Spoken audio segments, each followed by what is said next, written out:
screams in the night. Indian legends. Miles of footprints. Sightings. What are these elusive hominids that stalk the wilderness? Join us for eyewitness accounts, questions and answers, Bigfoot encounters of the past, and ongoing encounters in the present. Your host, two-time witness, field researcher for 43 years, William Jevning. Welcome to the mystery. Welcome to Creek Devil. Hello everyone, welcome to another edition of Creek Devil. Brian's not with us for this segment, but he will be here for the Q&A. So we have John with us and Tom. John, we're going to let you take the lead and I guess sort of refresh everyone about who you are, and we'll go from there. All right. Well, I say hello to everybody. My name is John Schweitzer. I am, you said illustrious earlier. I don't want to say that. Assistant Midwest Director for the JRG. John's one of our illustrious leaders. Oh, well, there you go. Home state's Indiana. We had talked before, Will, a year or two ago. I think it was. Time flies when you're having fun. Faster when you're getting older. But it was an episode 24, 23, Bigfoot and the Indiana Deer Hunter. And we did that, and we maybe we ought to just refresh everybody's memory. Yeah, because we have a lot of new listeners for Creek Devil, so go ahead and tell everybody what that experience was as a refresher. Like I mentioned on last week's show, I like to revisit with folks that we've talked to previously, because there's a lot of people that haven't heard some of these really interesting accounts. Okay, well, one of the things we talked about before during that show. Can you hear me all right for starters? Yeah, you're fine. Okay, all right. I got a fan in the background here, and I don't want it to bother anything. But we had talked about the length of time briefly the last time. That from first thing I ever had was in 1974, the first encounter, the first situation. The last one was in 2016. And that's only been 4 times that anything has applied. Now, I'm not going to do the math, but just subtract 1974 from 2016, all right? And anyway, in 1974, I was always interested when I was younger in science fiction, so forth like that. Some of the early movies, War of the Worlds, of course, Day the Earth Stood Still, that sort of movie, The Thing with James Arness.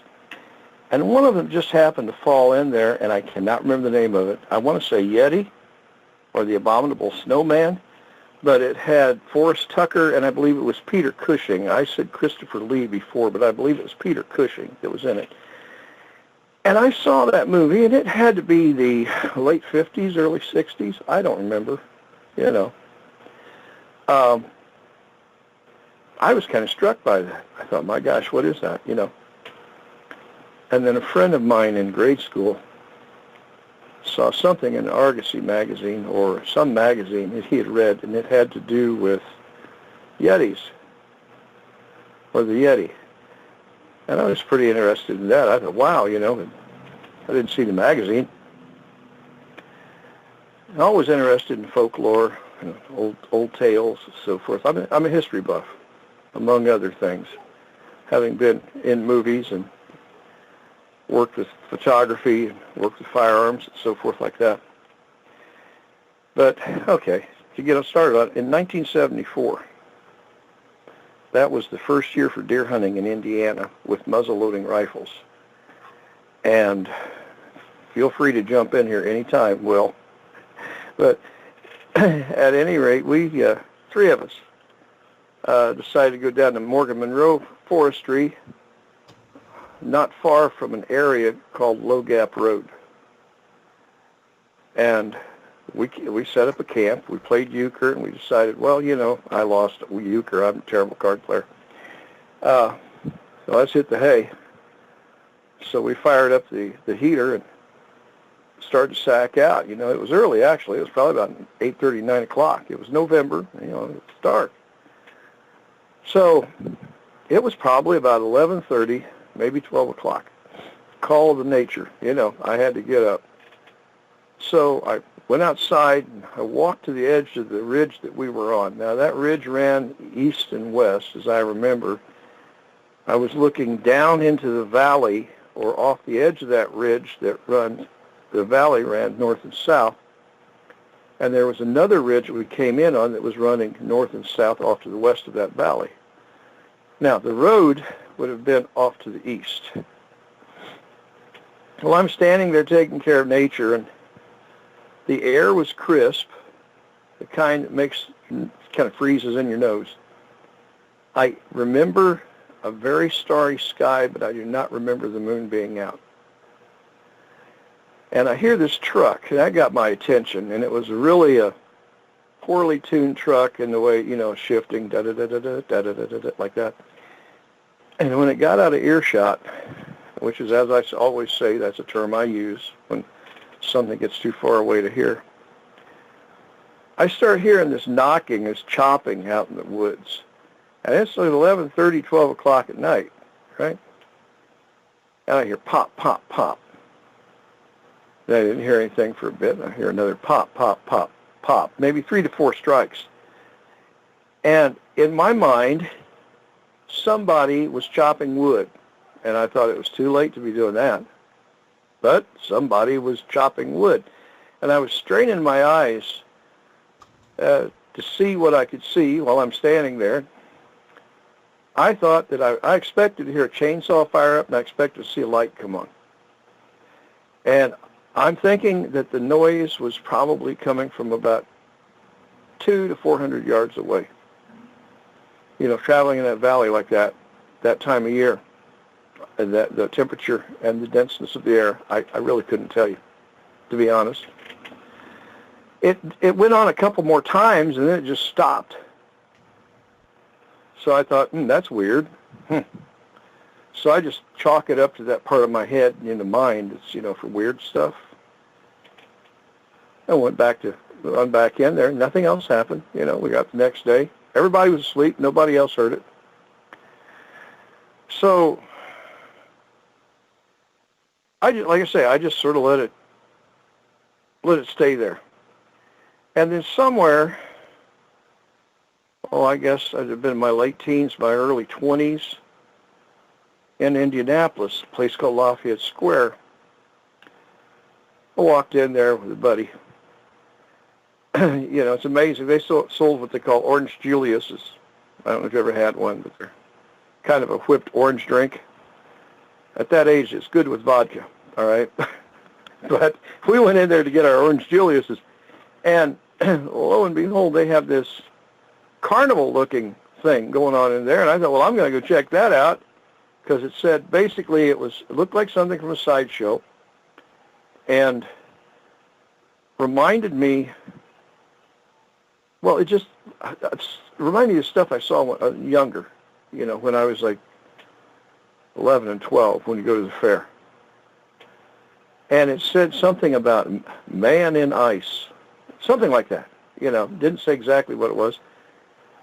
And it was the Minnesota Iceman, to cut to the chase.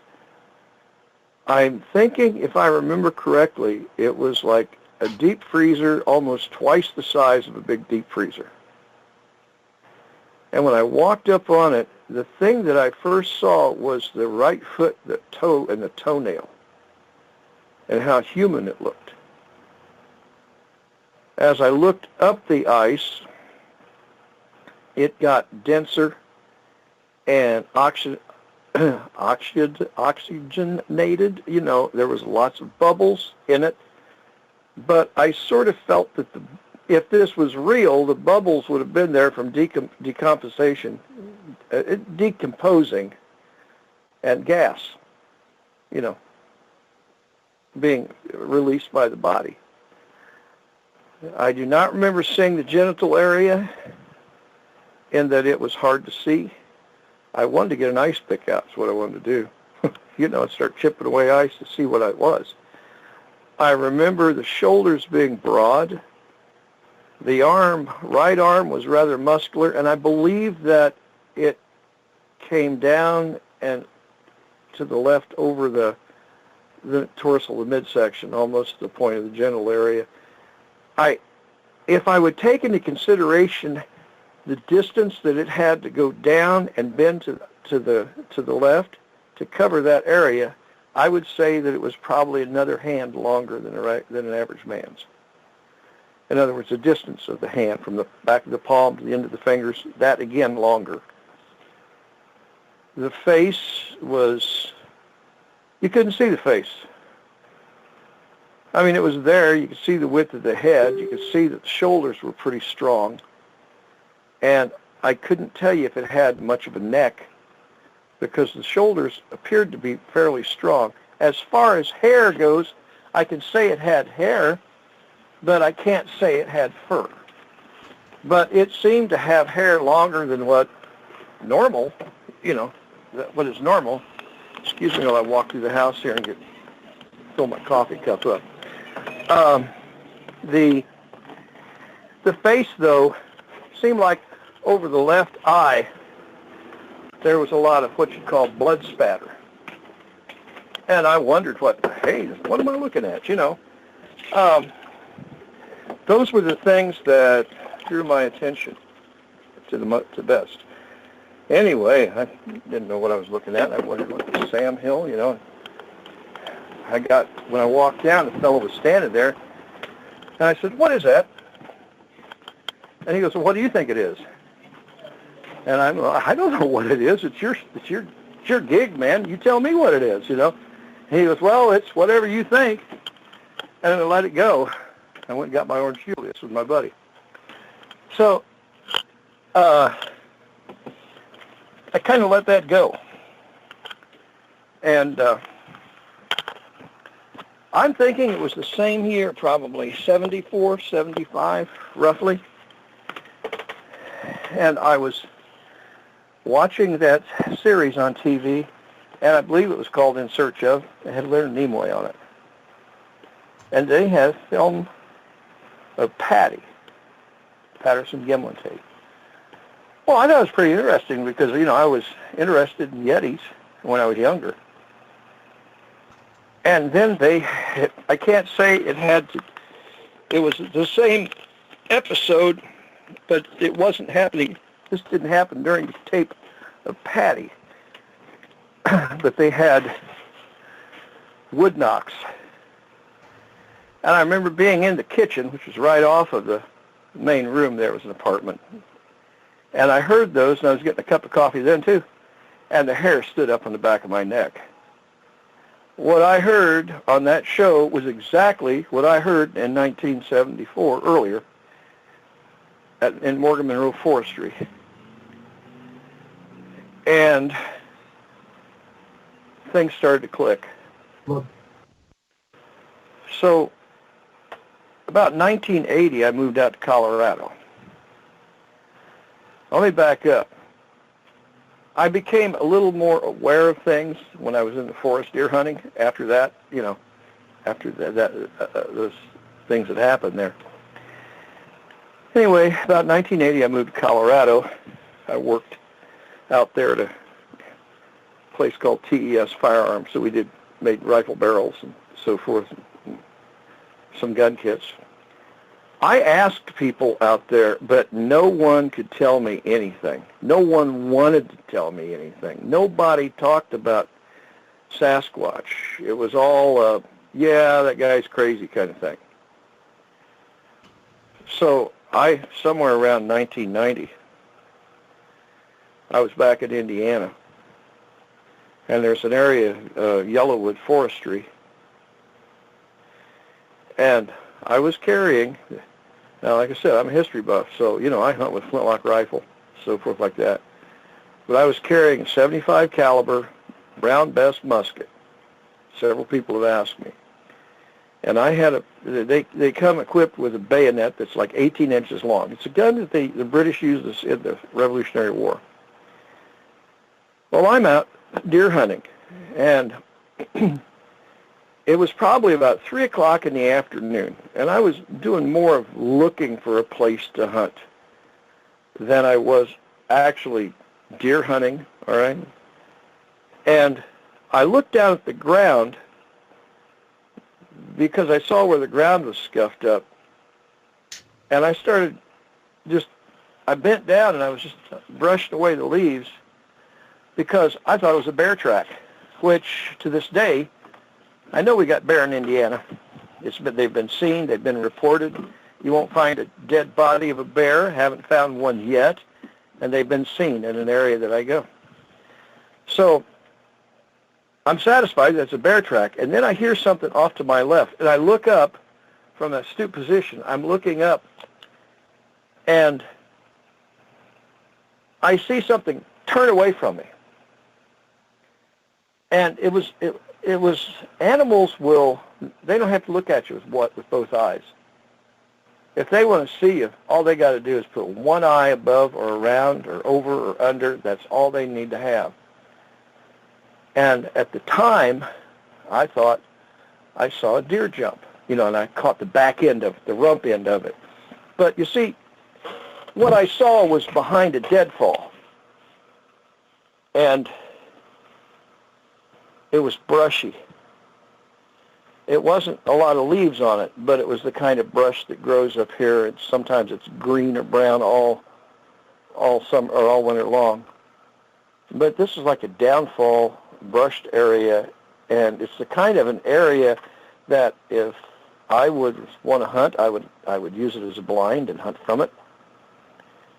At any rate, I saw this turn and disappear, and I heard a couple of steps, like when you step through the leaves and rustle them, like a swish, swish, and it went down a ridge.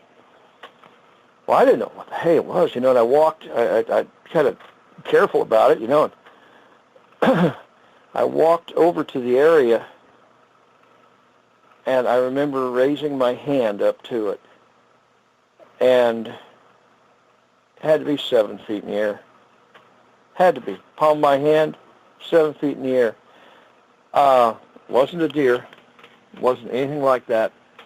Wasn't a bird. I would have seen a bird. I know the birds here. And the sky, the trees were clear enough overhead, I would have seen the bird. What I believe I saw, and I have to say it that way, I mean, there's so many people out there that they saw a Bigfoot. They saw a whole family of them. And like I said before, the whole family was out there having a party, and they had a band and the keggers and so forth like that, and they saw all these Bigfoot, I can't say that I've ever seen a Bigfoot. But what I think I saw was Patty's face. And if you would take that face and you would divide it top to bottom and side to side, I saw the upper left quarter of a face. I saw the eye and the cheekbone and the upper part of what I thought was the nose and a jawline that dropped down like a cheekbone. And I know I saw an ear, but when it turned so fast, it was like taking the doggone blurry picture of Bigfoot. It was fast. It moved. And to this day, that's what I saw. I tried all the way home trying to figure out, said, no, it wasn't a face I saw. What was that looking at me? No, it wasn't a face. It had to be a duck. It had to be a chicken. Had to be a turkey. Had to be a deer. It had to be, had to be an elephant. I passed everything in my mind of what it had to be before I finally came to the realization of what I could not tell you exactly what it was. I can only tell you what I saw. So, that's one of those things that you want to put back there in that part of your head. Again, it goes, But it was dark brown in color, and I'd say it was about 7 to 8 feet high as to where I saw that portion of the face. And anyway, I had a pretty keen interest from that time on. You know, I started looking for things, and so that was 1990. And, you know, I past that time, you know, you don't see anything for such a long time, and it's like, yeah, okay, Bigfoot, yeah. Well, anyway, in the late winter, it was March 2012, about 10, 15 minutes from my house. It was a thaw. It was a late winter thaw. And I was looking, just out doing some scouting, getting out of the house. I live in a town of about 500 people. And like I say, it was 10 or 15 minutes from my house, kind of across the creek from where I deer hunt out here. I was looking for some places to fish and to hunt if I could find it. Some good locations. And I was coming down a hill to a creek bottom. It was wooded. I was following a path. And I did one of those 2 steps past something you see, and it's like, what? You turn around and go back to it? And you've got the pictures. I sent them to you. Of those footprints. Do you remember those footprints, Will? Yeah, right. Do you? I think I got a tape laying down next to them. They're 19 inches long and about 8 inches wide. Mm-hmm. You can't see toes. And somebody told me, oh, no, it's somebody on snowshoes. Well, no, I snowshoe. And there's no snowshoe that I know of that's 8 inches wide and 19 inches long. Besides that, snowshoes keep you on top of the snow. This was a print that was made in gravel and clay. And it was mushed out, and like I said in that episode 24, like in Jurassic Park, the first one, where they're in the Jeeps. And that T-Rex comes, and the first thing you see is it put its foot down and how everything oozes up and around it because of its weight. Well, at that time, I was over 220 pounds, and I was not leaving a track. I was on top of it. Whatever this was, pushed down in the dirt, maybe a half inch, something like that. I measured them. I sent you the pictures, and they were roughly from heel to toe, or toe to heel, 5.5 feet, roughly, and there were 3 tracks.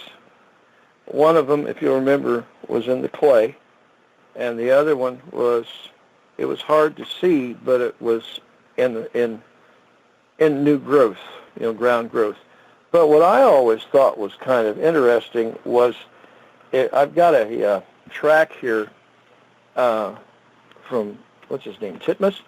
Bob Titmus? I think that's his name. The way that it is made, I think you call it mid-tarsal break, something to that effect, I think it's the term. That grass shows that, the way it goes into the grass. It's like it's ball and heel, and that's it. There's nothing between. I took pictures, like I say, measured them. I know I sent them to you. And at any rate, then again, pretty much the last thing that's happened that was any note was in 2016. I was back in the Hoosier National Forest, down in the Hardin Ridge area, for anybody that knows the area, north of Hardin Ridge, just off of Lake Monroe. I also get down into the Charles Dean Wilderness area, and there's a story about that in a second. But I was in there with the Boy Scouts, and I was about 2.5 miles off the main road with a 4x4. And it was 2 miles, it was 2 miles off the main road back to the camp, and we went back another 2.5 miles with a 4x4. And there were turkey. I just got in there on Friday night, and there were turkey and there were deer. And I was laying in a hammock. You know, I camp in a hammock when I can. And my buddy was in a tent, and he was making all kinds of... He blows up this air mattress, then realizes that he should have blown it up while he was in the tent rather than building a boat in the basement, you know. So he's trying to squeeze this air mattress into this tent, making all kinds of noise, you know. Every time he'd turn over, you'd hear a squeak, squeak, you know, on this. So we were hearing squeak, squeak all night, but somewhere... It was after 2 o'clock in the morning. If I'm laying there and my feet are facing the east, My head is at 12 o'clock, my left hand's at 3, and my right side is at 9. Somewhere from 5 o'clock until 2 o'clock in rotation, I hear this knock, knock, knock, knock. It's probably about, again, 300 yards off. I know where I'm at that. It had to be that because the edge of the reservoir is about that. So it was between me and the reservoir, and I'm going to give it 300 yards. Well, at the same time, now it started at about 5 o'clock. And I'm not saying time, I'm saying location, like on a clock. But I hear off to my right around 10 o'clock, about 400 or 500 yards off, knock, knock, knock. Now this thing at 5 o'clock moves up to 2 o'clock, going knock, knock, knock. And this thing at 10 o'clock moves down to 7 o'clock, going, knock, knock, knock. It's answering it. Now either there's a couple of wood knocking squatchers out there, which I don't see how there could be because of the area we were in, and it was pretty desolate or isolated at that time until the next morning. I have to say what I heard was not people. You'd have to get in that area on a boat, and we would have heard somebody at that time, because that was about 2 o'clock in the morning. Anyway, the scouts came in the next morning, and we didn't hear anything from that point on until that night. And again, it was probably, that would have been a Saturday night, Sunday morning, actually, about 2 a.m. I'm awakened with this sound coming off to my left. It's like a cat. Well, I grab my light, and I shine it in the direction, and I yell out, I say, "Get the hell out of here," and I never heard any more. But, the time span, I was going to tell you something else that just went through my head. Anyway, the time span of personal experiences for Bigfoot, at least to me, it seems like it's so very, very long. Very long. It's not like you see something every week. You have to get out there and investigate. I don't do research. I investigate. Somebody that does research in my book has already got a degree in something,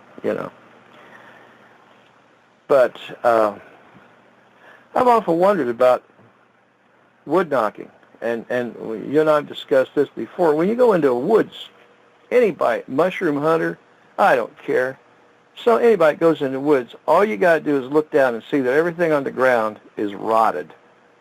There is not a solid piece of seasoned oak or hickory laying on the ground, few and far between. You got to be there right when the storm blows it down to pick it up. And even then, it broke off the tree because something's wrong with it.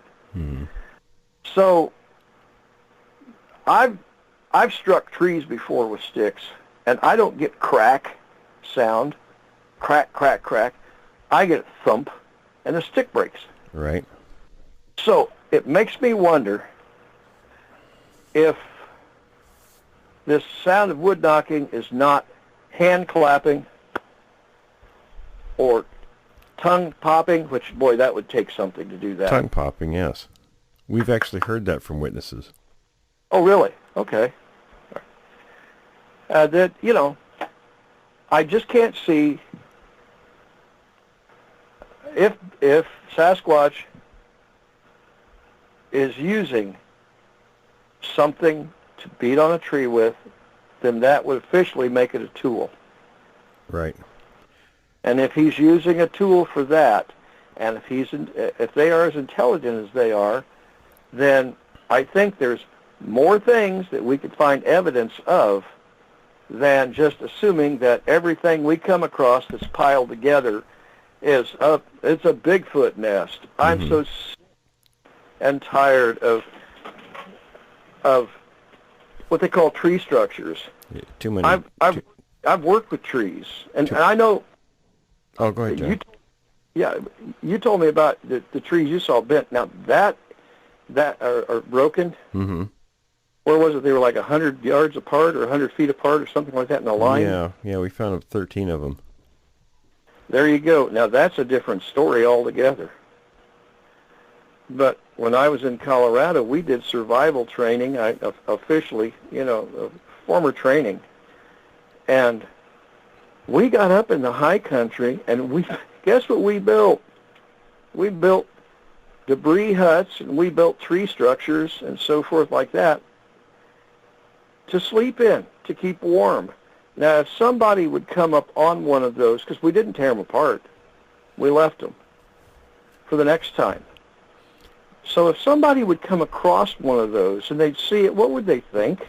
Right, and I'll tell you, my buddy Wynn on the Flathead Reservation said exactly that. He said it's a lot easier to carry around the covering, than to carry a structure around. You'd build a structure out of whatever's there and leave it, but you carry your covering around.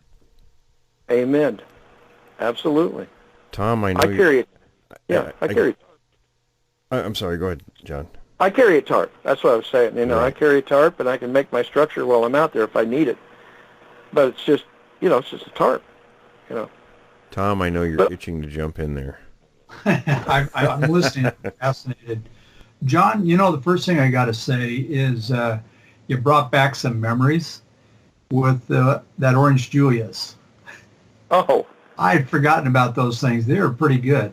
With vodka? I never had it with vodka. I never thought about that. If that place is still around, I'd have to give it a shot, though, right? Oh, yeah. Look them up. I think they still make them in some places, but I don't know where now. But they were a big thing in malls, weren't they?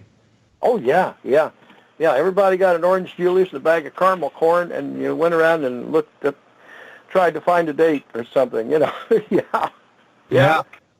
We ain't gonna get into too much information on that end, but anyway. No, we're not. So The other thing I wanted to say was pretty exciting. You actually saw that exhibit, that display of the Minnesota Iceman. Yeah. And you met a guy who had it. I talked to a man that was there. He seemed to be kind of, now I can only describe him as a taller, thinner man. Kind of like a cowboy, He was clean cut, and it seemed to me he was wearing like a plaid shirt, short sleeve shirt, and dress pants. But as I don't know his name. Right. I'd have to see if I saw the picture of the fella. Well, what was that guy's name? Henson or something like that? Yeah, it was Frank Hansen. He was a retired Air Force captain. I have a picture I'll send you of him. Like that. I'll know if I see it, even though it's that long ago. I mean, I remember this guy's. He had like a stone cold expression or face. I mean, he'd smile and talk, but he had that chiseled, kind of what I call a chiseled face. But that's no offense meant to him, But yeah, I saw that as a Minnesota Iceman, and Will had told me, he says he thinks that it was the mock-up. It wasn't the original, which that could be. But if it was a mock-up, they did an amazing job on that ice. Somebody, I don't even see at that time how Hollywood or a special effects person could have imitated the release of gas, by the biological, bacterial release of gas in the body after the body dies. It stays on the inside, it seeps out, and it just bubbles and so forth. And then when it comes to the surface to where you can smell the bubble break at the ice, that's what you smell, the decomposition. So that was my, John, that was my kind of my next question was, so was this thing encased like in plexiglass, or was it ice where because you had mentioned you wanted to chip at it with the ice pick? Yeah. That's just a thought I had. It's like, I get an ice pick. It had a glass top to it or some kind of a transparent top. Okay. But on the inside, it looked as though the ice, it wasn't like a big block. It wasn't like a flat surface you were looking through. You were actually looking at something that looked like, how could I, what a blister bubble or blister pack is over, say, something you buy a compass and it has a blister pack over it. Sure. Oh, yeah. Yeah, it was more, if I remember it right, and I got to say it that way, to be honest with everybody. If I remember it right, it was more like the ice covered it like a blister pack. Okay. All right? It wasn't flat. It was nearly the same thickness all over it. Like they had chipped away enough to where you could see it, you know. Sure. So you couldn't smell anything, obviously. It's all, because I think I remember, because I read the story, the guy talked about at some point, you know, it started to have a pretty rank odor of decomposition. Yeah. And, so you didn't smell anything like that, right? No. It was up on I don't like to say it was up on a wide trailer or like a stage, and you did like about 3 or 4 steps up to it. It was in the center of the stage. You could walk all the way around it. It had a railing so you wouldn't fall off. And then you walk around it a little bit and look at it. It wouldn't let you take pictures if I remember right. But there was no cell phones then. So, you know. Then you could see all the way around it. Then you just walk down the other end and you're gone again. You're out. But no smell. They had I remember a motor running for the refrigeration, and if it was a mock-up, then I remember the motor being loud enough that it got my attention. So if it was a mock-up, it would be right to have a motor running loud enough to get your attention to go, oh, that's a refrigeration. That must be ice, that kind of a thing. Oh, I see. Kind of misdirection. That's the only thing I could say that might have been a body, or it might have been a mock-up of a body, but if it was a good mock-up. Yeah, what year was this? I'm going to guess at it. I think it was 1973, 74. Maybe 75. It was... I'm going to say, let me rephrase that. It was about 74, 75. Okay. Because it happened after I had first heard those tree knocks, and that would have been November. So I'm saying about February, March of 75, roughly, something like that. Wow. And where was this? Was at a carnival, or where was it? No, it was at a shopping mall, Lafayette Square shopping mall. Okay. They would have they'd have antique shows in there. They'd have car shows in there. They'd have a band, big display for Christmas, a Santa Claus, you know. Oh, they'd have all kinds of things there. It was a pretty popular shopping mall. It's gone downhill now. I won't go in there. Then I don't go to Indianapolis unless I'm carrying anyhow, you know. But it's kind of gone downhill, but that's another story. But yeah, it was at a shopping mall, though. It surprised me. It did. It surprised me that it was even there. So Yeah. They had things like that from time to time to bring in people. That kind of speaks to the 70s versus today, because today would not be there at all. Mm-hmm. Yeah, it wouldn't be politically correct, would it? Oh, no, it wouldn't fly at all. Hey, you know, you had talked about when you're out walking around, I think you were scoping out an area with your flintlock. Yeah. And you said you saw the face. Where was the face? Was it behind bushes, or how was it? Well, I remember it was a tree that was down, and I got to say again, it's been a few years, you know. If I remember it correctly, it was a downfall that was leaning. If I was going east, the downfall was going west, and it was a big tree. And the limbs, the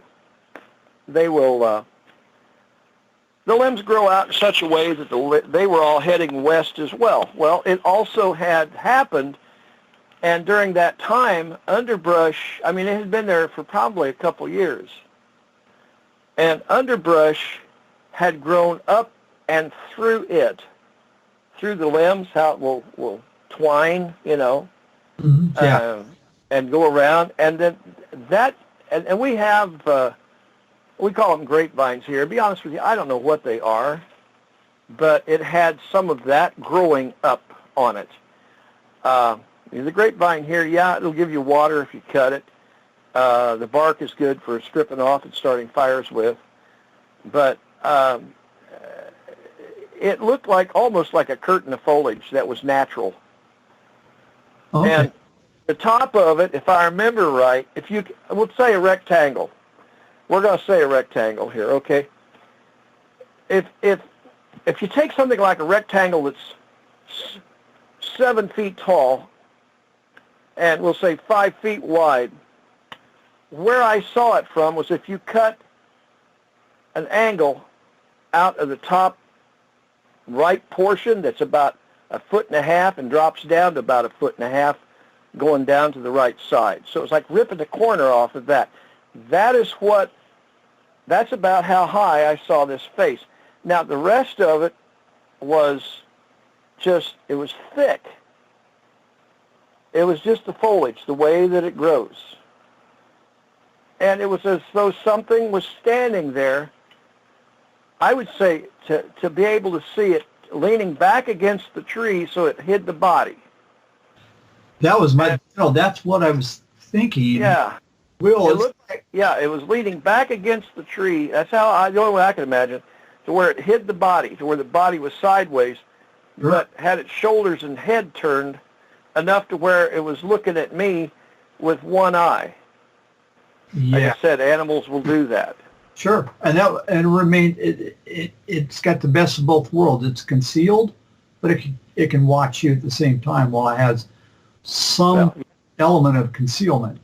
Yeah, and when you're hunting, I was just scouting really, but when you're hunting, if you're a hunter, you're going to do the same thing.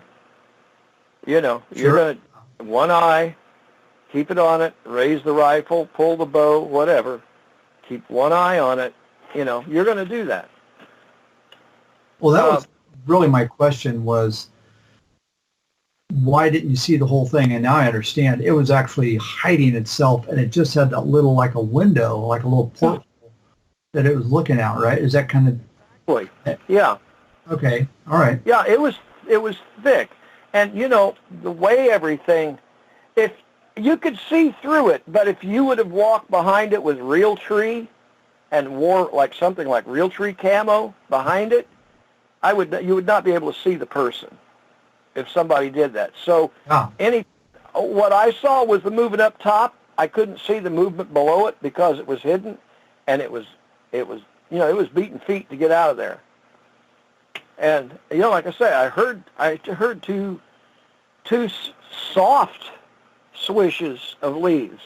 Like when you shunk, like when you're walking through them. And I checked it out, and there was a hill that went down a ridge, and you couldn't see in that area very far. Now in Indiana, if you're going to hunt deer, you're going to be lucky in the woods if you get a shot at 25 to 50 yards. That's pretty well open. And most deer know that you're there, and they're going to pass you at 75 to 100 yards, where you won't see them. Yeah. You got to sneak up on them and lay low and be quiet, and you got to be an ambush predator. Right. Oh, yeah. So what was the distance? How far were you from this thing when you saw that flash of the face? All right. I'm looking out the window to give you an idea here. Probably, oh gosh, how far is that? I'm going to say, let's see, that's 10, 20, 35 feet. Oh, you were close. You were pretty close to it. 35, maybe 40 feet, roughly. Yeah. Okay. Yeah. I'm guessing. Here again, I didn't measure it, but it probably took me about 15 steps to get there, roughly. Yeah. Oh, you went there immediately afterwards to see what was there? Yeah, stupid me. It's like, what was that? And it's like I heard it, and I walked. I stood up because I was stooping, and I stood up and I looked at it, and I thought, well, I wanted to see if it was a deer. Is what I wanted to see, because season was in. But I did get a pretty spooked feeling though from it. That was you took the words out of my mouth. That was the next question I got was, how did you feel when you saw this? Were you scared, or did you get a freaky feeling, or? Well, it wasn't scared. And I'm not going to tell you that I'm one of those people that nothing scares me, because to be afraid or fear or scare is the presence of wisdom in a situation of concern, So, yeah, and looking down, and I mean, it drew my attention away from trying to make out what I thought was a bear track. So I've got bear on my mind, I've got deer on my mind, and then I've got this thing that went, off into the woods, and me seeing part of it. I wish I would have seen all of it. That would have been great. That would have been so grandiose to be able to say I did. But I'm not so sure I want to. I'm like everybody else, probably. I just think back of so many encounters that I've heard people talk about, and they'll just see this thing like pop. I think they call it tree peeking or something like that. Yeah. And you just get a flash. They're that fast. Yeah. So it sounds like, if you had an encounter, it sure sounds like it. I'm with everybody else. You're in good company. Well, I'm not going to say that I'm going to say that, I'm assistant Midwest director in JRG. And I always say, if Bigfoot is real, I've not seen one. If what I saw was, then all I could say is that I've seen one, or I thought I've seen one. I can't say that I've been able to take blurry pictures. I can't say that one's growled at me or that I've pissed one off somehow. I can't claim that sort of thing, It's I don't know how to explain it other than that. I mean, it's something that's hard to explain. It's something hard to put into words. I don't know.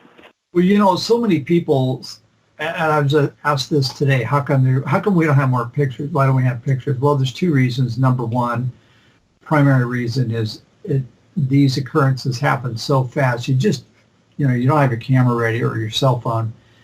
And you know what? A lot of these occurrences, I think about the guy from, last week. You're in a fight or flee mode. You don't need to prove to yourself that you saw these things, right? Yeah. And so I would say the number of witness encounters where people have seen them is 10,000 to 1. 10,000 people see it to one photograph. I don't know. Will, what are your thoughts? Well, I mean, there are, in terms of pictures, like when we talked to Chris, he brought up a very good point. You're so focused on something that's so far out of your frame of reference, and you're scared to death. The last thing you think about, he didn't think about his rifle, and I can relate to that. I didn't think about mine either, other than shooting to try to, break the stalemate. But it's the last thing you're thinking about is pulling a phone or something out of your pocket and taking a picture. You're thinking about saving your backside. Oh, yeah. Something, I've mentioned it on the JRG Facebook site, something that I think would be of benefit would be for the state reps to get together, each state. Why not put on things for the people in the state, all right? To get sort of a workshop going, and everybody get a camera. And it's in a controlled situation, and you've got one or two people out in the woods with a ghillie suit. And the whole thing is to train them. They don't know where this guy's going to be, but he's going to pop up and he's going to run. And they train themselves to take a picture of him. You get about 3 people together in teams. They go after waiting and seeing, and bang, this guy's up and he runs, and then they try to take a picture of him. It's only training. It's just like training in the military with your rifle. Right. Why not train that way with a camera? And it does require training because, I've related the experience that my friend Jack and I had a number of years ago down here in Northern California. We had been out searching an area, for many, many hours that day, and we were heading back towards our camp about 1 in the morning. And we talked about this throughout the day, about not being prepared. So we both had camcorders in our hands, and we're driving along, and we just made it a habit of having it in your hand, and where all you had to do is push the button, you're ready to go. And I saw out the side, the peripheral light on the Yukon, some movement. Something was running. There was a road that was running kind of adjacent to us and connected. And here was this little year-old bear shot out in front of us. And we were doing about 25 miles an hour trying to keep up with the little bugger. And we drove for maybe, 100 yards with the bear in front of us until he zipped off into the brush. And we stopped and we looked at each other and we said, now there's our training. Neither one of us, we had the cameras in our hands. I said, now if that was a Sasquatch, we'd be beating each other up because we didn't get a picture of this. Yeah. Isn't that amazing? I remember what I was going to tell you about Charles Dean Wilderness area. A friend of mine and myself went down to spend the weekend, and we hiked about 2.5 miles, 2 1/3 miles back in on a fire trail. And it has, you could stop at the ranger office and you can get a map and you can walk these trails all over the place. Well, it was early morning. And on the next ridge over, a family of coyotes kept let loose. Just yip, yip, yip, yip, yip, you know how they carry on. And I looked at my buddy, and we both got the idea at the same time. We started howling. The coyotes stopped. And way off in the distance, we hear a voice go, "What's that? What is that?" And we weren't thinking of Bigfoot. We were just howling back at the coyotes. You gave somebody else a Bigfoot encounter. Yeah. So if anybody ever comes to you and says, "One time in Charles Dean Wilderness area," you'll know what happened, you know. But you get those guys, and I had people come up to me while I was back in there with a pack on. They wanted to know how far the beach was. And there's no beach back there. You can hardly get in to put a boat. You got to climb a hill immediately. But yeah, but yeah, pictures are. I really do feel that you need to work some kind of a regimen out, some kind of training to be ready. Everybody goes, "Oh yeah, I had a camera. I didn't get it." Okay, I've got a camera that I put on the top of a hiking staff, and I've got a lanyard around my wrist, and all I've got to do is, like you said, hit a button. And like it being on top of a hiking staff, it's not a matter of me bringing it up from my waist. It's already at my eye level. You see, and all I've got to do is turn that staff in that, hit that button and follow it with that staff. And that way I won't get, I've always figured that, I won't get that jumpy up and down movement where you've got to stabilize it, on YouTube or whatever. But there's something, I don't know what kind of time we've got here, but there was something I wanted to ask you about. Yeah, go ahead, John. Yeah, we talked briefly. I don't have a thesis on this, and I'm still doing some study on it, trying to figure out just what I want to believe and so forth. And it almost gets into a biblical status, okay? But, when you think of Neanderthal and the fact that we all supposedly have Neanderthal genes or, in our genetic makeup, not something that I want to, what I'm looking at, it's not, I'll discuss with you later, but it's not something I feel that I need, I don't have anything to back it up, so I'm not going to get into it other than when you take a Neanderthal skull, and for years I thought, well, they've got, I don't know, crime investigation unit, certain people can take markers and so forth and take a skull and they can lay the markers out for the depth and the thickness of the tissue and so forth like that. I'm kind of wondering if why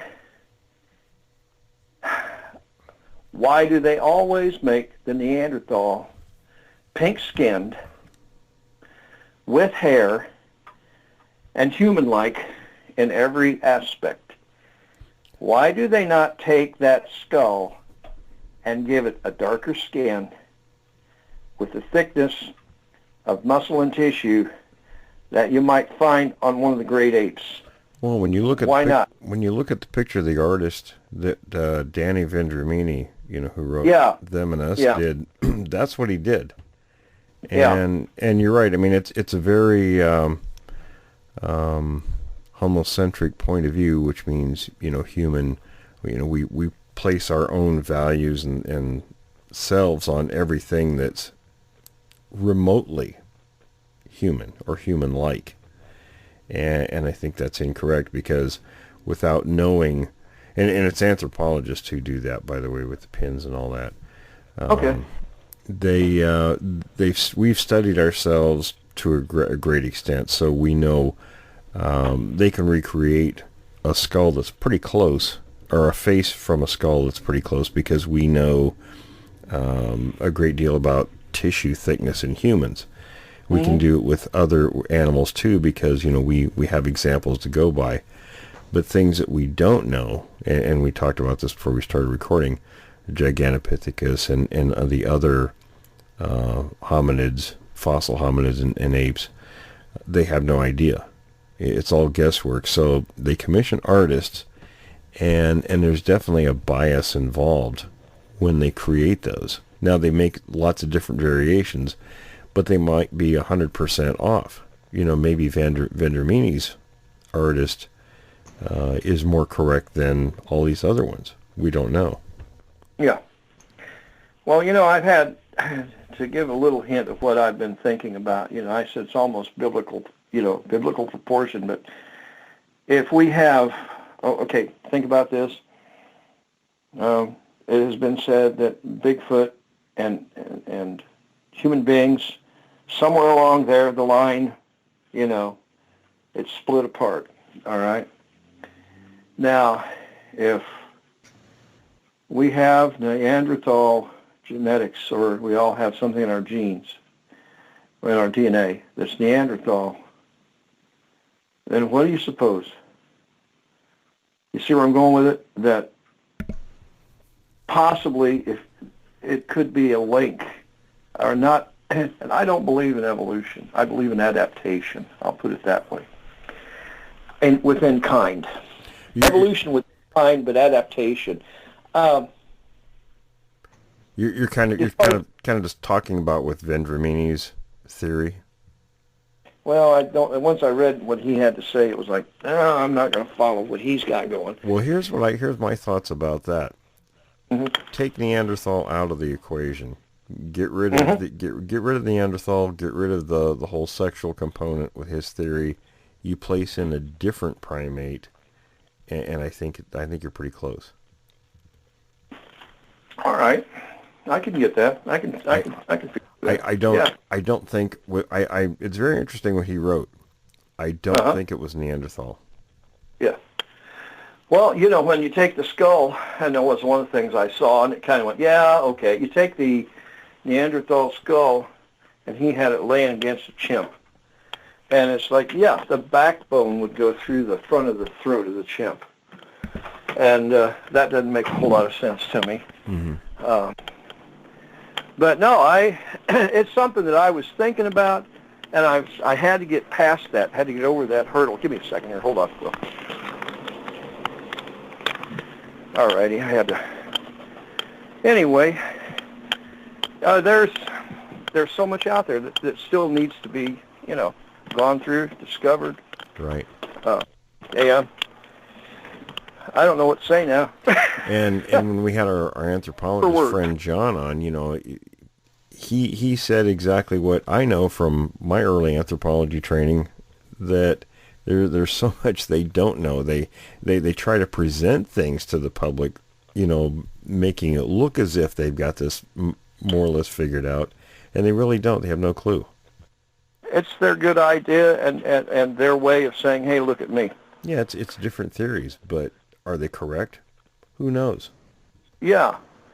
So how did they verify those theories ultimately? And that's they do peer reviews, so basically they all have people that agree on things, and they sort of pass them on like, okay, that's a good theory, that's what we're going with for the time being. Yeah. Okay, so it's a peer review process, but not necessarily hard science. So it's like I mentioned before, it's the swag method we used in the military, the scientific wild ass guess. Love it. Yeah, I get a lot of arguments when on JRG. I see a lot of things on there that gets involved in evolution, as well as tree breaks. Yeah, and I want to say something, but I don't. I don't, because it's just like I'm repeating myself, and I certainly don't want to. Oh, like there was on one of the sites.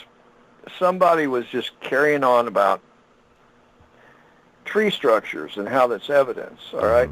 I posted a picture of a bunch of limbs laying up against a tree. But behind the tree is a Wendy's. Right. And a lawnmower sitting behind that. All right, there's your evidence. Bigfoot is now working with a landscaping company, I guess. That's why I always hit context.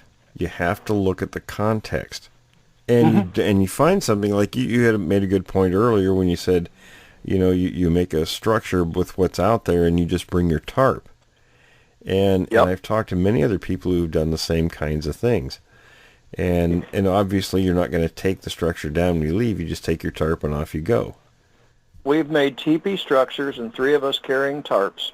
We have then lashed those tarps to the teepee structures, built a fire, or didn't have to build a fire. We've stayed warm all night long with the body heat. Right. And those tarps wrapped around the teepee structure. We might put a poncho up for the door. All right? And it's like, there you are. Well, I worked with trees when I was younger. Right. And just as a teen, summer jobs and so forth. I've seen trees that of course, this is at a tree nursery, all right? I've seen several trees that were diseased, that grew to they all got this problem at the same time. They grew the same height, and they were all broken off due to wind. Mm-hmm. Several of them were twisted. I've got to say it this way. If you've got a tree that has, say, if it snaps in, say, where a limb comes off to the side, you've got to look real close at where that limb is to see if there's some kind of infestation or disease. Exactly. Like in the crotch of it. And you got to think about the time of year and a lot of different variables. Yeah, and that brings up another thing here, but I'll tell you in a second. Just a lady, I'll tell it now, and then I get back on the tree thing. The lady called up. Bigfoot was throwing rocks at her all night long. Chased her and her husband out. They'll never go back there again. Well, where is it? Okay, Morgan Monroe Forestry. I said, okay, what time of year were you there? She goes, it was the fall. I get down there, the place that she was set up, they had set up underneath a walnut tree. And it was just shedding walnuts all night long. But they just assumed it was Bigfoot. It was a Bigfoot, yeah. So when you get the tree structures like that, but here's the thing. If you've got a tree, and there'll be people out there say, oh, no, he doesn't know what he's talking about. He's talking through the hole in his head, But I've seen it. Okay, if you get a tree that has some disease in it, or sometimes trees will get better nutrition on one side and they will grow faster on one side than the other. It depends. Say a dead animal died on one side, not the other. They have been known to get the nutrients from that and grow more on one side than the other. Mm-hmm. That causes them to bend over. I can't begin to tell you how many people, look, here's a tree that's been over, man. Bigfoot. No. It's just the way, it happens. And look at it real closely, because you're going to find a limb. If it does bend over, and then a lot of times they'll say, look, it went underneath a log. Bigfoot put it underneath a log. I'll tell you what, that's why I was so... I had a really hard time making the decision to put those pictures that I took in my first book. Yeah. Because, I grew up in Washington State, very familiar with the same kind, like you are, with what happens with weather, with trees, and all kinds of conditions. Mm-hmm. When I saw those things, and it wasn't a lot of these things, and it was over a span of a number of years, they were the kinds of things that just reach out and smack you as being wrong. There was something wrong, so that's why they got my attention. Yeah. Not natural. It was something had done those things. It wasn't any other normal natural force. You've got to look at, I take the stand, or I kind of think of it the way that Les Strout does. He'll look at it and he'll go, okay, is the tree knocked over? Is there a root system in the ground? He's come in there, and there's been trees that didn't have a root system in the ground. They didn't grow in the area. They were carried or drug in. But that can be somebody doing it. Oh, absolutely. Too big. Mm-hmm. Yeah, too big for a man to carry. Okay, a man. All right, let's get 3 men. Hey, right. 3 college kids want to go hoax. But I have found that, I'll always say that if you find something, you've got to have, I can type it faster than I can say it. The investigation on it with your evidence, you've got to have Correct. Pictures, you've got to have measurements, you've got to have casting, and 3 creditable witnesses. And why I say 3 creditable witnesses is 2 might get together and go, hey, let's do this. But you know what? You get 3 of them there. There's going to be 1 person not want to go along with doing a hoax. It's like when you mention, making a skeleton for a teepee. It makes me think about, the jokes that I was doing when my buddies and I would go camping. And remember this? We did, we did it around the time the Blair Witch came out. Yeah, and we used a lot of twine with the tarps and stuff, because we like to be dry. So we tarp up the camp, and when we leave, we take the twine down and throw it in the fire, basically. And, me being the jokester that I am, I started making these structures, the little stick figures they had in the Blair Witch movie. And my buddy Scott, he was just, he went off when he saw those. And he says, you're a real bastard. I said, well, just, can you imagine the look on the next people's face that come out to this, and not a campground, we were in kind of a wild location, the next person that wanted to use this spot, but that isn't proof that the Blair Witch is out there. That's kind of the inference that you could place on these structures made by people making a temporary shelter. If you left them structures up, I'll just say you're a beast of a man. I love it. I'm my kind of person. Yeah. Yeah, The other thing is, talking about structures, you get into a deep forest, and the natural order of things, you're just going to get, trees are going to fall. You're just going to get a lot of things. Unless you spend plenty of time in the woods, it may seem unnatural.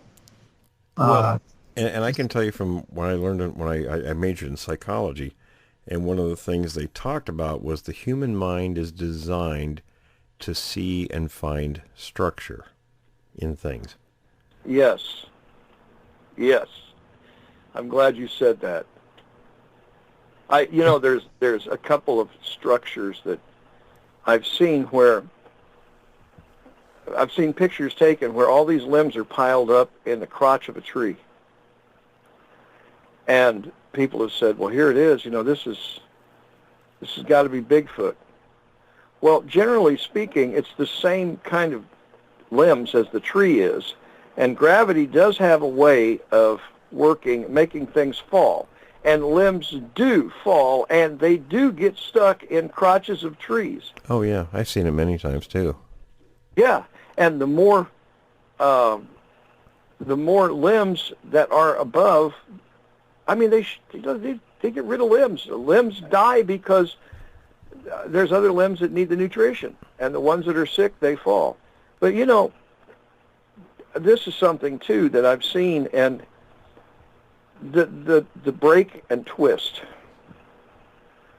All right? If a tree has a weak spot due to growth, and has a tree the way they grow, say that spot is 8 feet up, all right? It's got a weak spot there. Sometime or another during its growth, it got sick, just like we get flu and so forth, human beings, chicken pox, whatever. It got what bothers a tree, and it continued to grow. Now, a tree will grow with the most bulk leaning to the south side. You start looking at trees, and you'll see what I'm talking about. It might have, even the trees on the north, or the limbs on the north side, will have a tendency to want to reach around to the south side because of the sun. Right. Now, this off-weights the canopy. 8 feet up, all it's got to do is have the right conditions to make that tree break at that weak spot. That canopy is not balanced out. And when that comes down, you may have more atop than you have on the side falling, and that top will rotate down and around. And that will twist the tree when it breaks. And I've seen that. So anytime you see that, look to see if there's some kind of infestation or disease in the break. But, you know, Will, have you ever tried to twist something to break it? It's tough. Yeah, we talked about that. And it's like, yeah, you and I did that last interview. But, you know, I'll just to repeat it. You know, I challenge anybody out there, anybody. And you know what? If they do it, I want to see them take a photo of it. I mean, honest to God photo that they honestly do it. Take a 1-inch stick, hold it at your solar plexus, and twist it. I'm not saying snap it. I want to see it twisted and then broken. Because you'll be able to tell, you know, if it's snapped and twisted. Grab it and twist it. And if you think 1 inch is too big, then try something. Try to twist a pencil. It takes a lot of... Now you're talking about like you'd wring a wet rag out, right? That type of twist. Exactly. Yeah. Take a green stick that's an inch in diameter and wring it out like a rag to twist it. You know?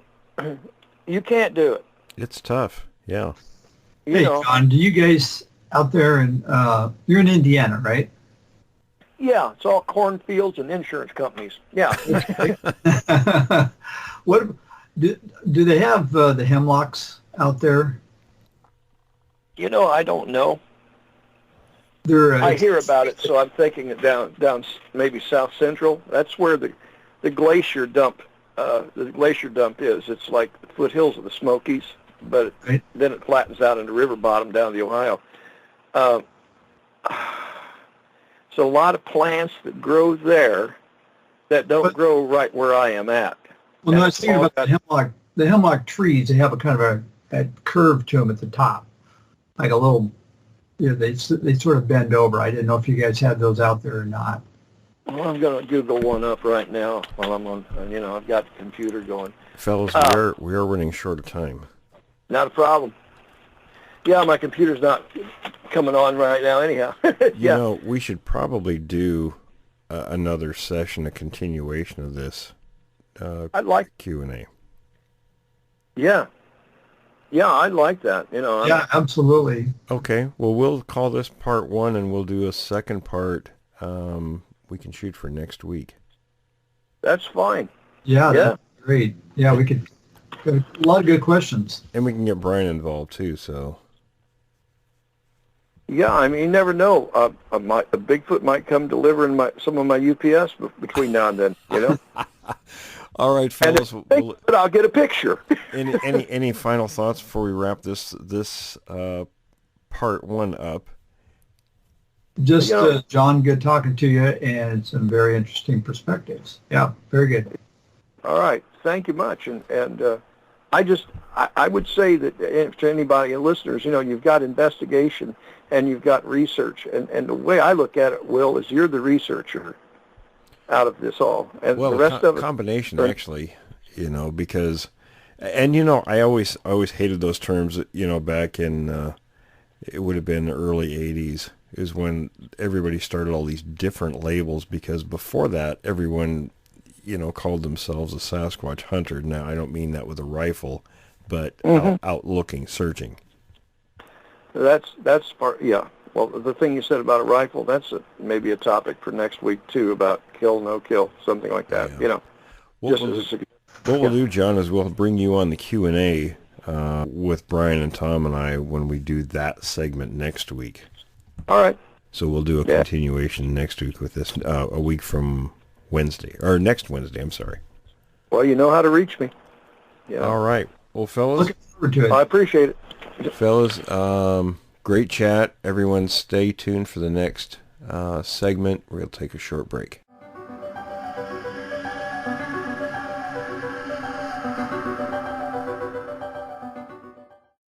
Welcome back, everyone. We just heard from John on the interview, and Brian and Tom weren't available for that interview. But so we've been having some kind of issues. I wasn't able to get a hold of John. John was going to join us for the Q&A, so we'll have John on the Q&A next week. So John, if you're listening, we're going to have you on next week. We're also going to do a Q&A with a couple of our JRG leaders, and Don Gummo in Maine. We'll be doing an interview with him for next week's show. Don had pretty frightening encounter. He's pretty shook up over it, so very close face-to-face kind of a thing, so we'll be hearing from Don next week. So, Brian, how's it going, man? Good. Hey, so on that note, I wanted to ask you a question that obviously that we see so many times with guests before, but just out of curiosity, okay, so you had that experience with those two Sasquatches, and did you ever get that feeling again in your entire life? You mean that fear? Yeah. Yeah, actually, I did, because we had the Clark Ranch thing that happened, and we were just scared to death that night. And there have been, and then the time at Fort Lewis, of course, but there have been other times, when I've been out, and sometimes you hear a scream, and that's all it really takes sometimes to relive that. And some of the guests talk about often reliving the experience. I wouldn't say for myself reliving it. Sometimes, if the thought strikes me, But what gets to me is as I still have dreams or nightmares, and not specifically all the time about that event, but my mind will put myself in a situation. I'll wake up. You know how you wake up sometimes in the middle of the night, in the middle of a dream, and or kind of a not completely awake, but just sort of near the surface where you're aware of what you're dreaming. And I've had those recently, in fact, where I was out and in a situation, and just that fear is there. It's part of the dream. Yeah. Now, how close was this to your house? Because I know that Willie, he barked, right? But oh yeah. How close was that to your house? Nobody ever asked that before. I think it was probably, I would say, about 300 feet or so. Okay. I mean, it was relatively close, but I mean, not super close, but it was close. Yeah. Now, the second sighting that you had, how close was that? We were just across the river, and the river wasn't real wide there, maybe 100, 150 feet. Mm-hmm. It was pretty close. Yeah, but it wasn't the same experience as the first one, right? No, well, the first time, of course, I was by myself. Yeah. And, you know, really close on kind of on a same footing with those things. And then the second time was, you know, we were in a car. There was a group of us. We were across the river, so there was a barrier. Yeah. So there wasn't really any fear. It was more excitement. Yeah. Yeah. So for people out there that are listening, what would you advise people out there to to do when they're looking for Sasquatches or Bigfoot or whatever, or any creature out there? Like, what would you advise them to do? Well, the first thing is get yourself familiarized with what sort of animals are in that area. You know, what kind of wildlife is there. Read up on a little bit of their behaviors, things like that. Try to be familiar with their sounds, because I think a lot of people hear things that really may not be Sasquatch and may jump to that conclusion. But, you know, familiarize yourself with some of those things beforehand.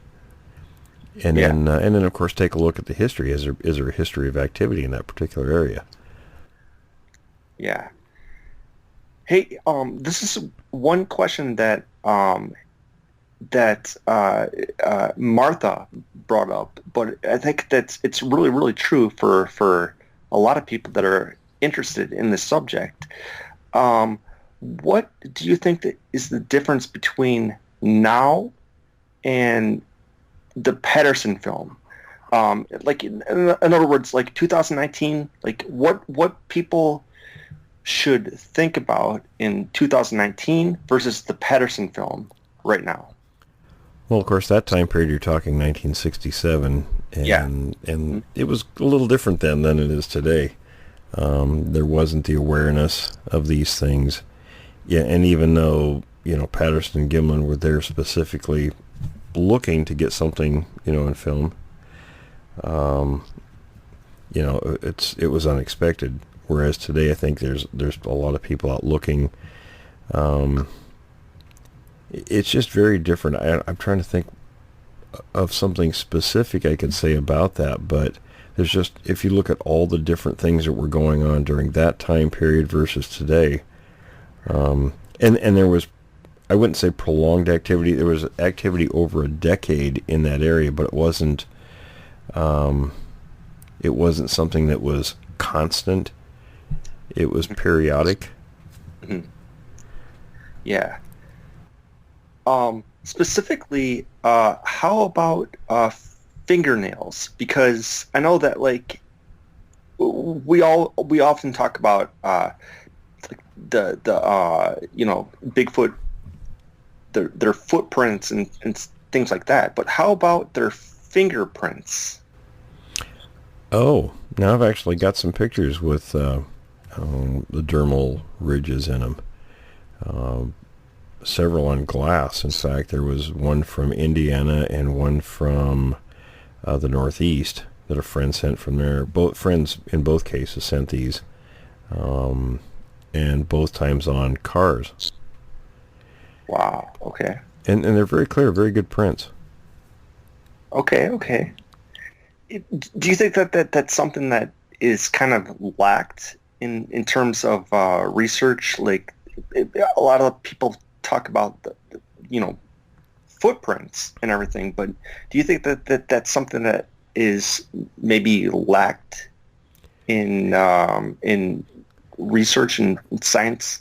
Yeah, I think handprints in general kind of take a back seat.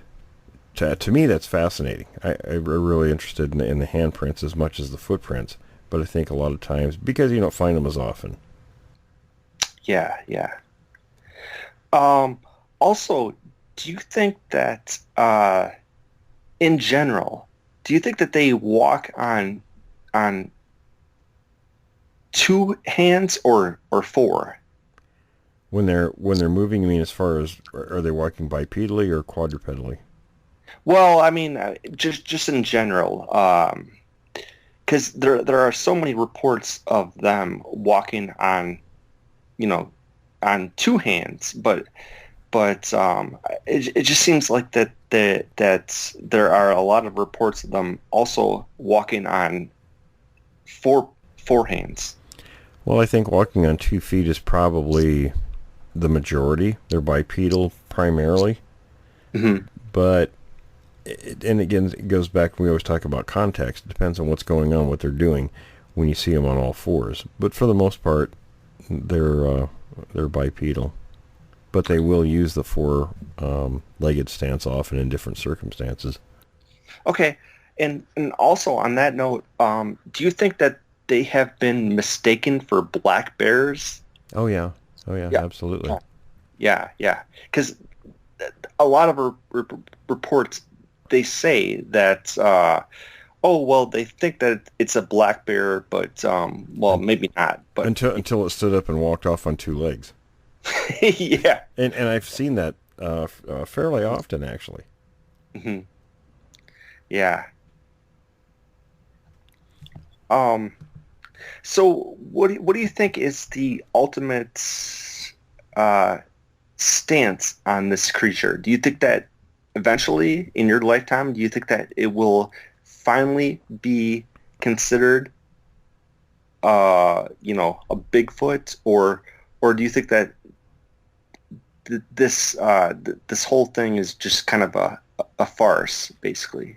Well, I hate to be pessimistic. I think if it continues the way it's going, mm-hmm. I won't see it. If we're able to make a change, and we'll elaborate on that another time, but in the direction it's going, we could see that change, but not the current flow of the way things are going. Yeah. I mean, what do you think is the biggest falsity of the Patterson film? I mean, like, what do you think is the biggest mistake that people make of that? Well, the biggest one, you always hear it. Oh, that's somebody in a suit. They make a flip offhand remark and without really examining it and the details of the background of it. Yeah. And I don't mean things like, the Bob Hieronymus claims and all that nonsense. And people who've done enhancements on it and come up with crazy theories about it. Look at it for face value, look at what the 2 men were doing, look at the background that led up to it, and I think you will, come to the conclusion that the original people did.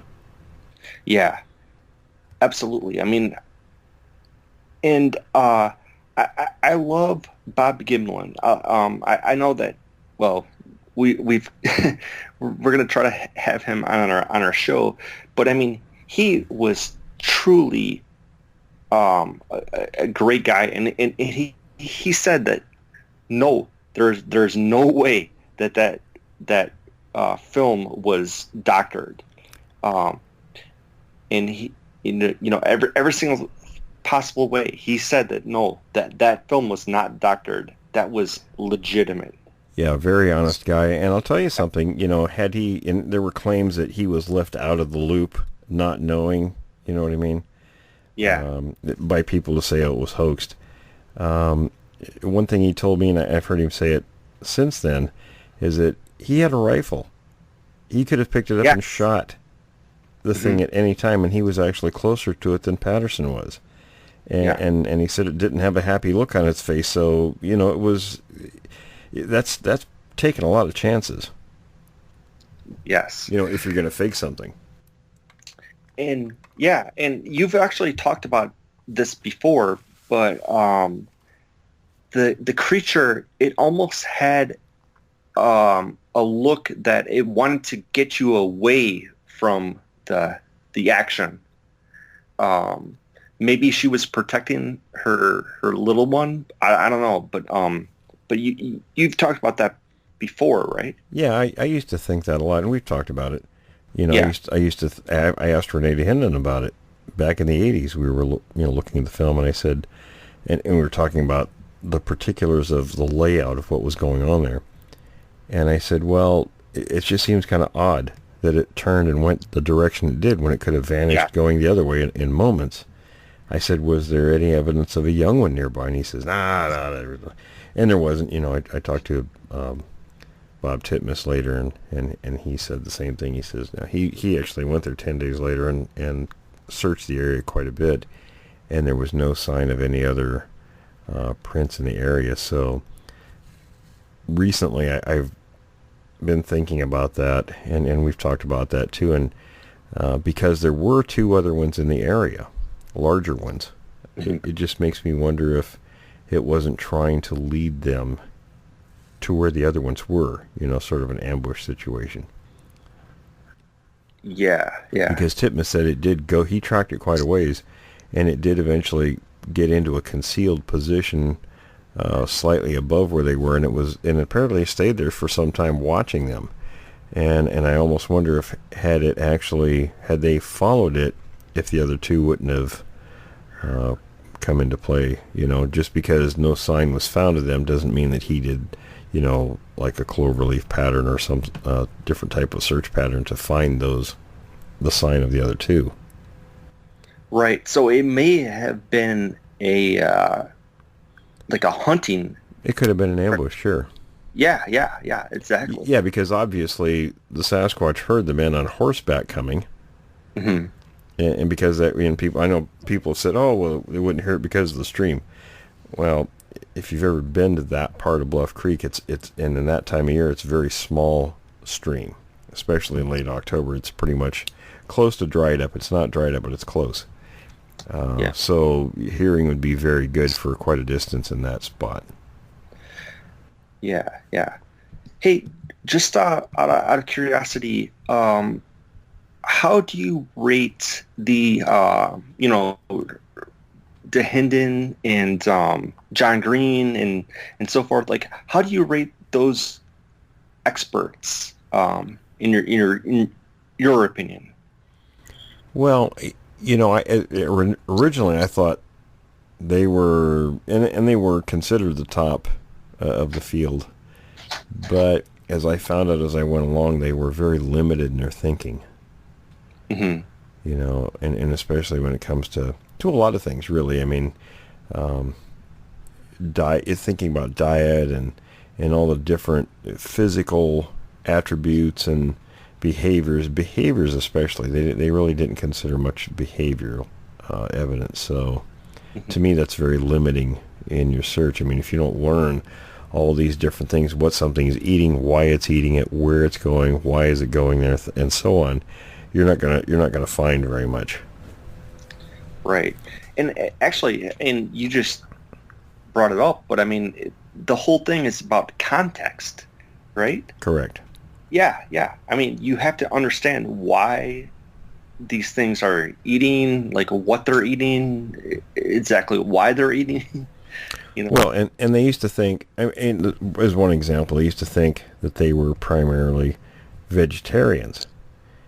And that really didn't bear out.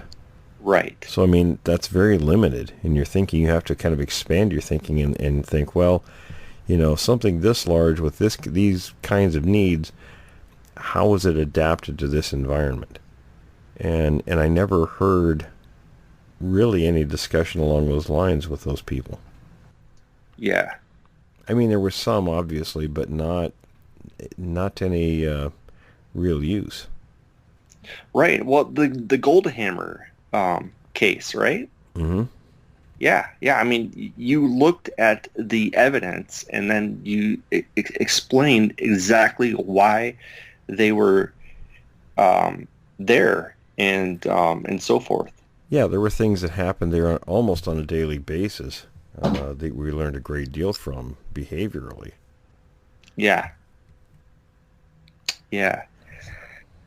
Absolutely. Hey, so just a few more questions here. Tom's going to try to join us, but I'm waiting to hear from him if he's going to make it or not. But, we'll see.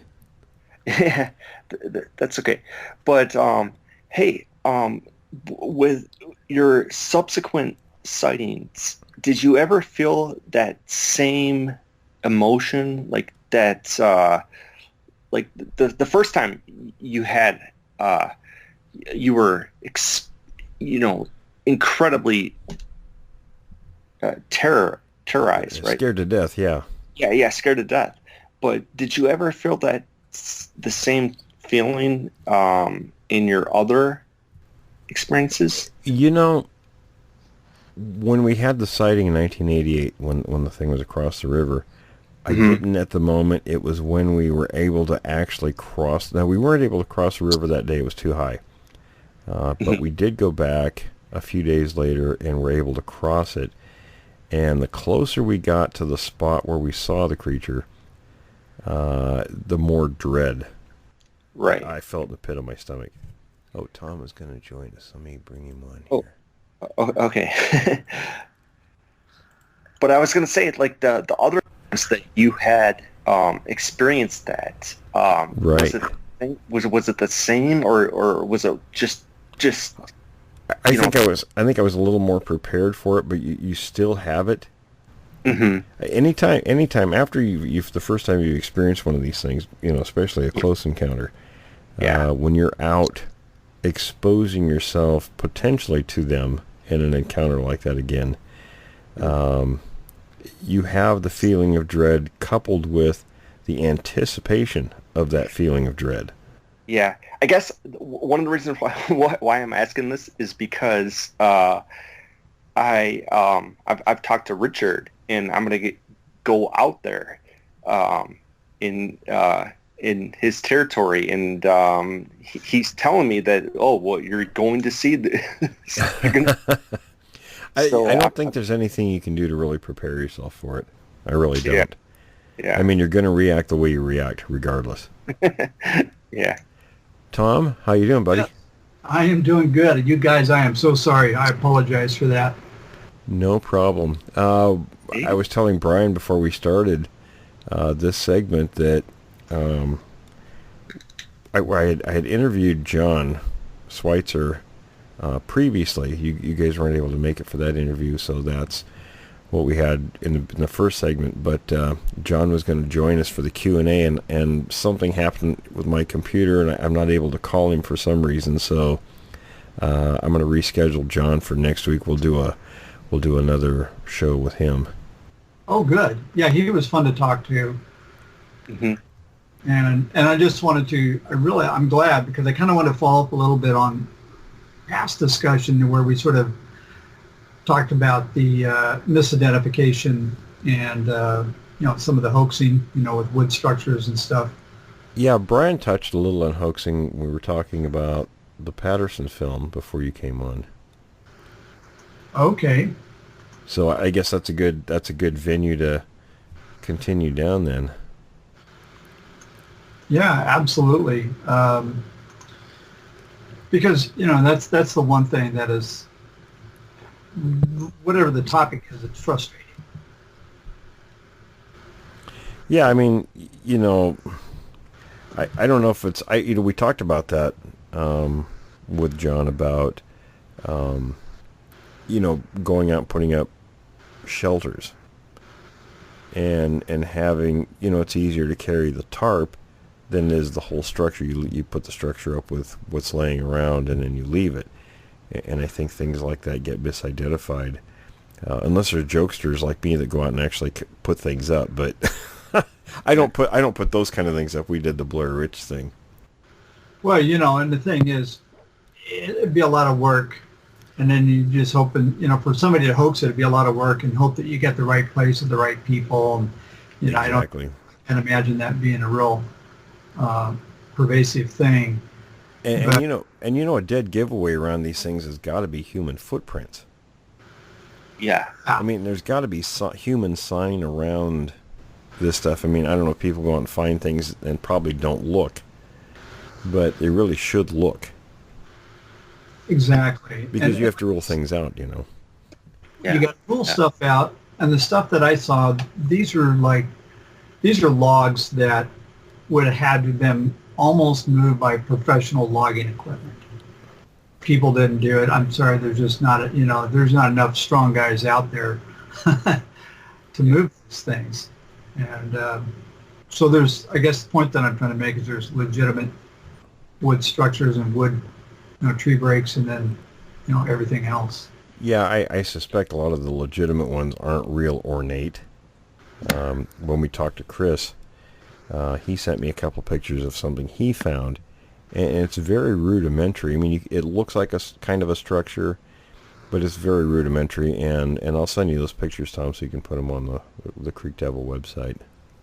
Excellent. Okay, I'll get those up there. And by the way, it's doing superb. I was wrong when I said it was 36. I think it's about 81 since I enabled the SEO on it. So, okay. Yeah, it's off to a good start. Great. Yeah. And I guess we should tell people, that's a new website for the show. It's creekdevil.com. You can go there and take a look at that. It's still into a little bit of construction, but you can get a pretty good sense of exactly what it's going to look like. There's some add-ons I'm going to put on in the next half.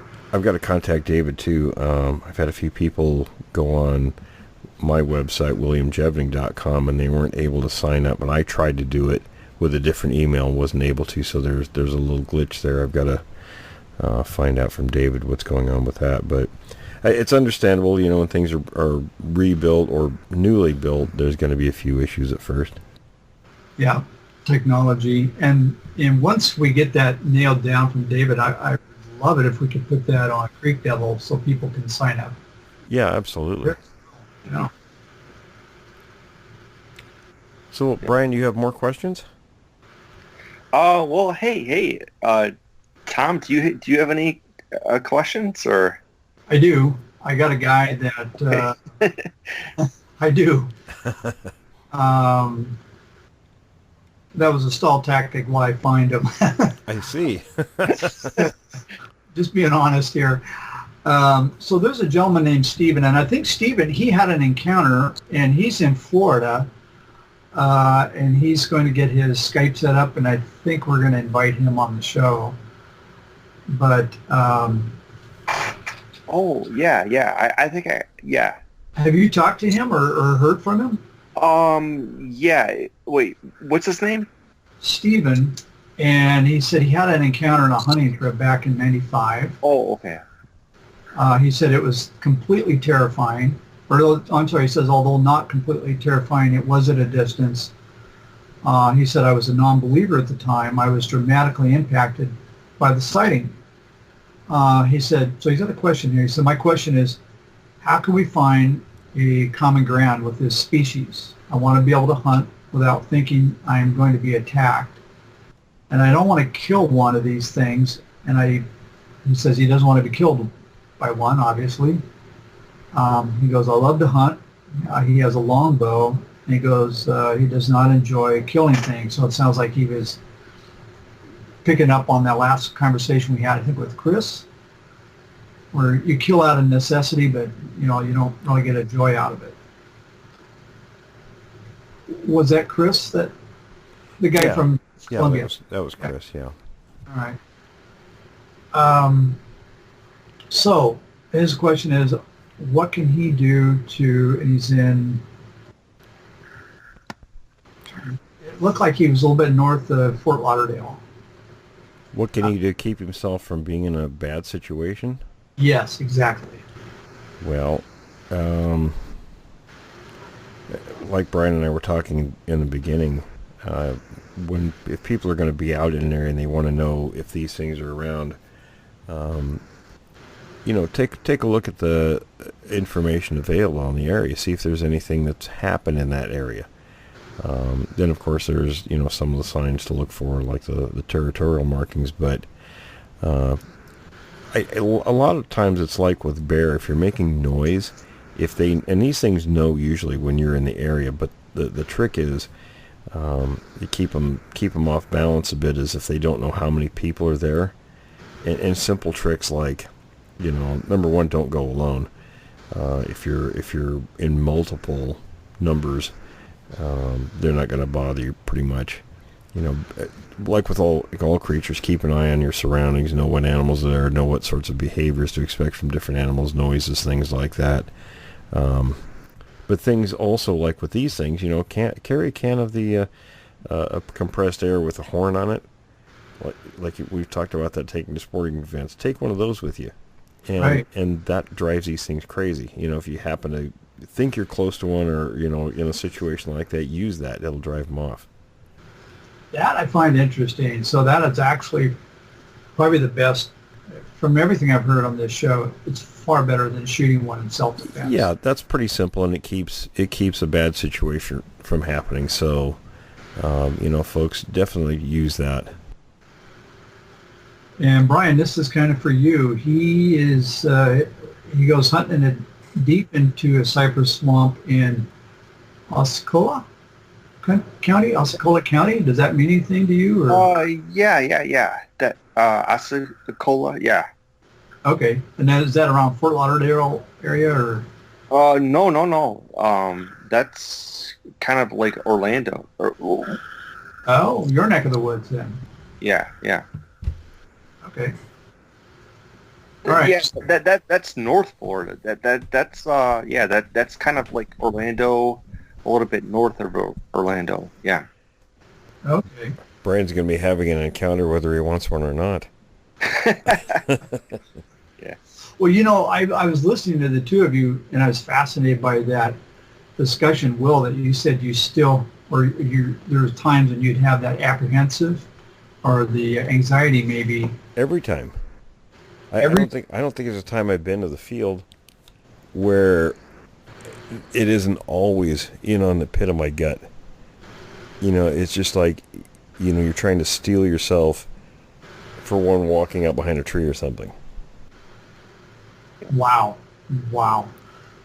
And I'm looking at going pretty deep into the Cascades end of this month, here just a couple of weeks. And I told you the area that I'm going to, we need some time and equipment. So I have not had a face-to-face. I've only heard these things and seen their tree structures. And I'm a little bit jittery. I get out in these areas and my head's on a swivel. And that's good. That's the way it should be. Yeah.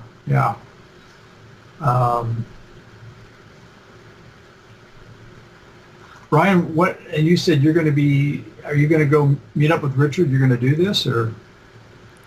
Yeah. He's out of town this week. But he might give me a call this week.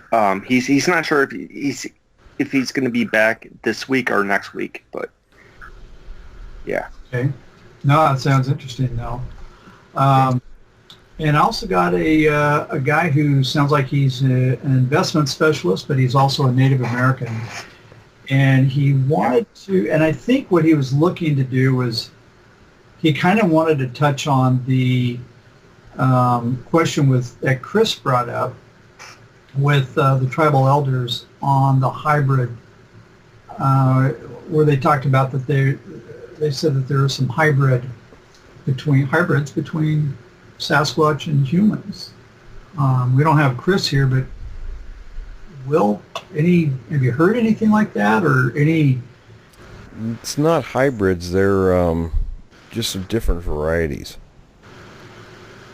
I think some people think they're hybrids and maybe even natives because there are a couple of varieties that look very human-ish, like the Type 4, for example.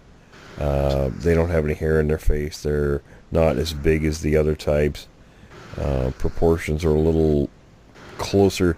I guess the example would be more like what we would think of as a caveman type. And that's a pretty bad example, but it's the closest I can think of at the moment from what I was told.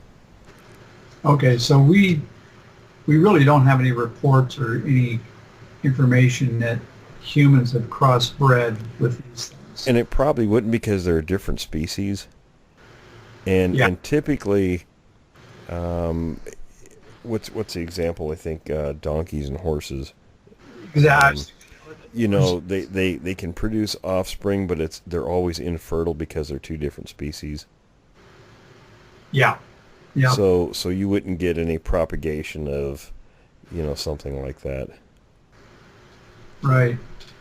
Well, there, and there was it was probably urban legend, but there was supposedly a family in Russia that were like descendants. They were a hybrid. Yeah, see there again, because they're a different species, they wouldn't be able to produce fertile offspring. Yep. Okay. All right. And that's one of those things. It'd be interesting. Maybe we can get John back on to talk about that. But or I have an anthropologist or a biologist that I work with here locally. Maybe we can get him on the show to talk about some of that stuff. Oh, that'd be fascinating. Yeah.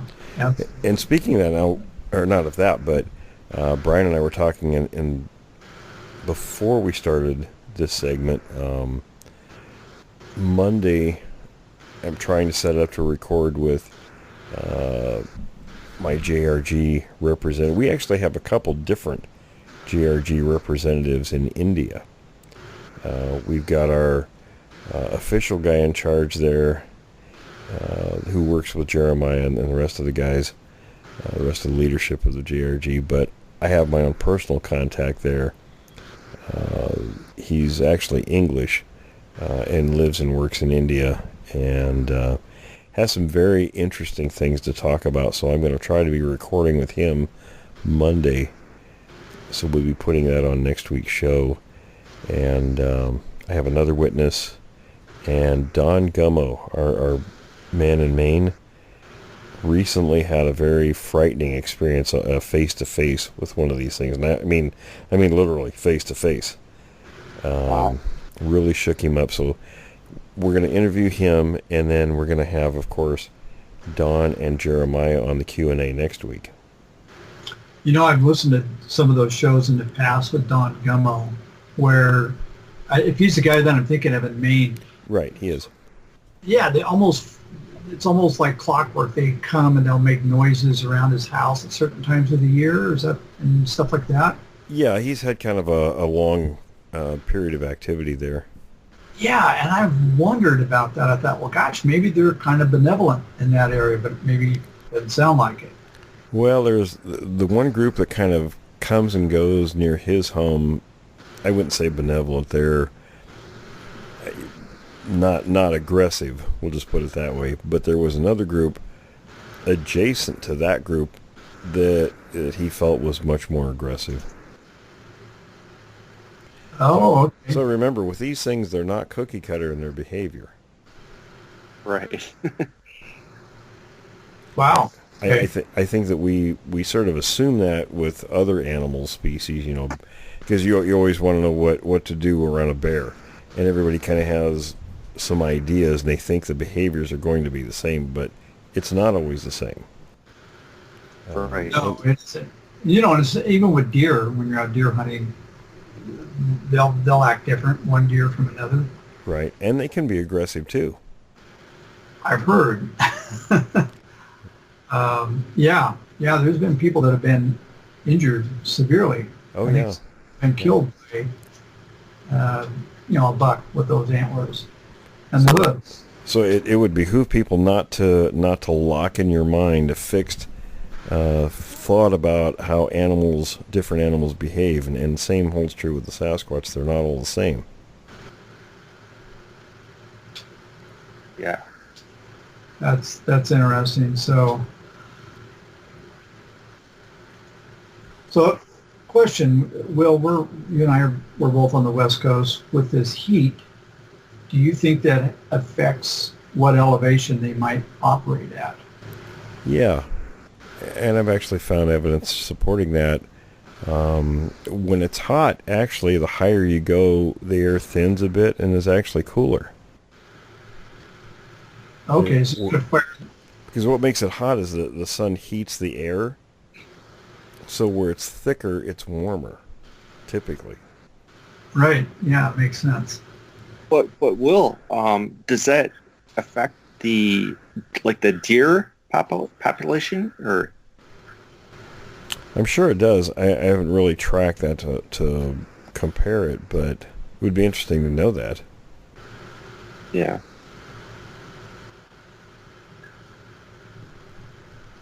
Yeah, because there's still a lot of patches here in Oregon, I would imagine Washington and probably Northern California, when you get to the higher elevations, you still got some pretty good snowfields up there.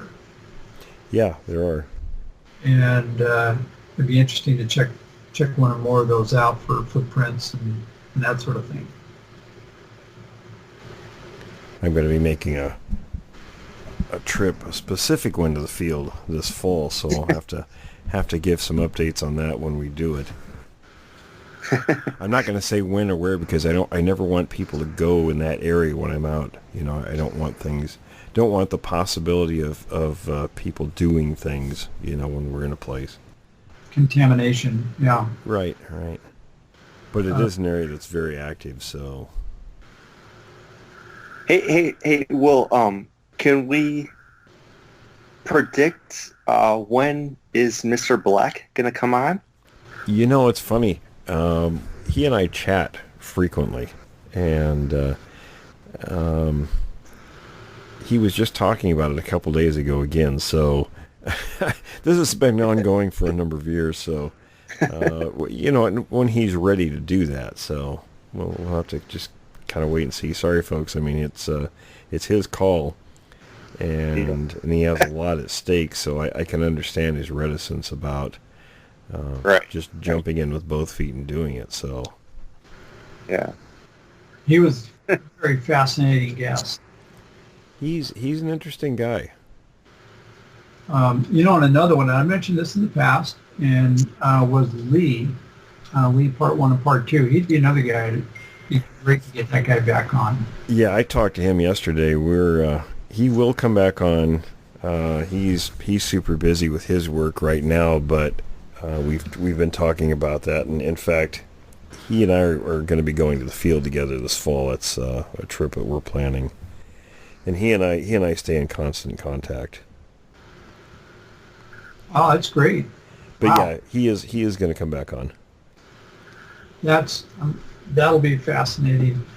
I got a question here from somebody, and I think they're referring to your second book. And one of the books, it says, Bigfoot Evidence. There are several pictures of rock stacks made by Sasquatch.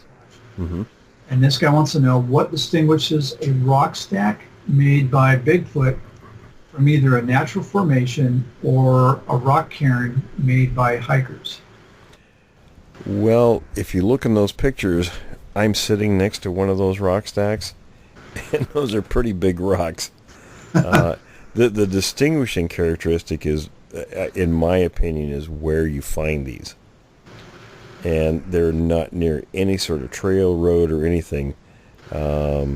Of the up to 10 sites that I've been to in Washington and Oregon, every one of those have been, except for one. And that's the one that was the original story in John Green's book back in his 1968 book or the 70 book, one of the two. And there's actually a logging road relatively close to that location. You have to know where it is. You can't just drive by it and see it. But all the other sites that Renee DeHinden gave me locations for, you have to know a little bit about terrain association because you're hiking cross country. And they're very, very remote locations. So if you find something that's relatively close to where people have access, it was probably done by people. Yeah, and as I recall looking in those books, those rocks were the size of big suitcases. They were big. They were big. Yeah. You couldn't move one, not let alone a whole stack of them. I'll tell you what, having been to all those places, I wouldn't even try to move one of those. You'd need a new back when you're done. I'd need lots of new things after trying to move one. Okay, so I think this is the same guy. So obviously he likes your book. In your book, Bigfoot Evidence, there's a picture, and I saw this. I got the book too. It says there's a picture taken by a Swiss geologist of an extremely tall ape. Mm-hmm. It's huge. It was shot somewhere in the early 20th century, Colombia, Venezuela. The Deloitte ape. Is this a Bigfoot? Oh, yeah. of Bigfoot. And did it walk on 2 feet? It did, yes. There were actually 2 of them. And when the French scientists went there, these things, it was a male and a female, they said, raised holy hell with them, was throwing things at them, and that's why they ended up shooting one. So do you think they may be a distant relative of our North American Bigfoot?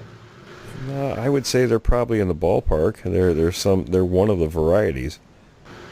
Now, Mr. Black said that there is a possibility of a 5th variety. I mean, there's actually more than that. I mean, you know, he and I have talked about that. I think he told me some of that to kind of break me into the whole idea, but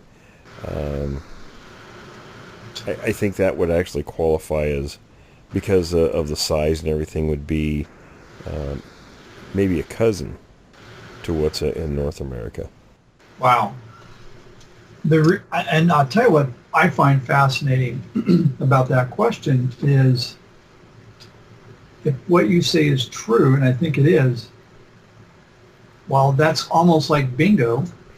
There's your evidence. There's at least one little, you know, it's one little data fragment of the evidence. And you know what's interesting about that particular incident was that there was, when they went back to Europe, there was another scientist who just kind of poo-pooed the whole thing, and that was it. That made everybody sort of turn away from it.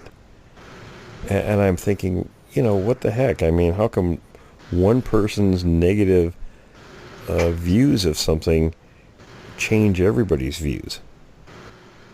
Yeah, exactly. So nothing was ever done with that. Oh, so that's the reason why. You know, that's kind of too bad, because, you know, sometimes the squeaky wheel has allowed us, you know, anyway, sometimes the negative comments seem to have a lot more weight than what they should have. Well, that's true, especially in this subject. And I think even at that time period, they should have, in my opinion, should have said, well, the heck with this guy. Let's just go back and maybe follow up with this, see if we can't find out what's really there. Yeah. But nothing ever happened. Yeah, and what was his basis for poo-pooing the whole thing? I mean, you know, where did that... It was just personal opinion. Yeah, exactly. Just thought it was nonsense. You know, when they've got the pictures of the thing right there. Well, and the fact, and their behavior is consistent with our Sasquatch behavior, where they're... It's very similar, yeah. Yeah, raising a lot of trouble with these folks, these geologists. And that's typical primate behavior. Yeah. Yeah, and this was huge. This thing was absolutely gargantuan. I mean, it's not a monkey. It's an ape. Walks on 2 legs. I had to laugh. There was, I think it was In Search Of, or one of those shows back in the 70s. They did a little piece on that, or maybe it was Arthur C. Clarke's show, one of those.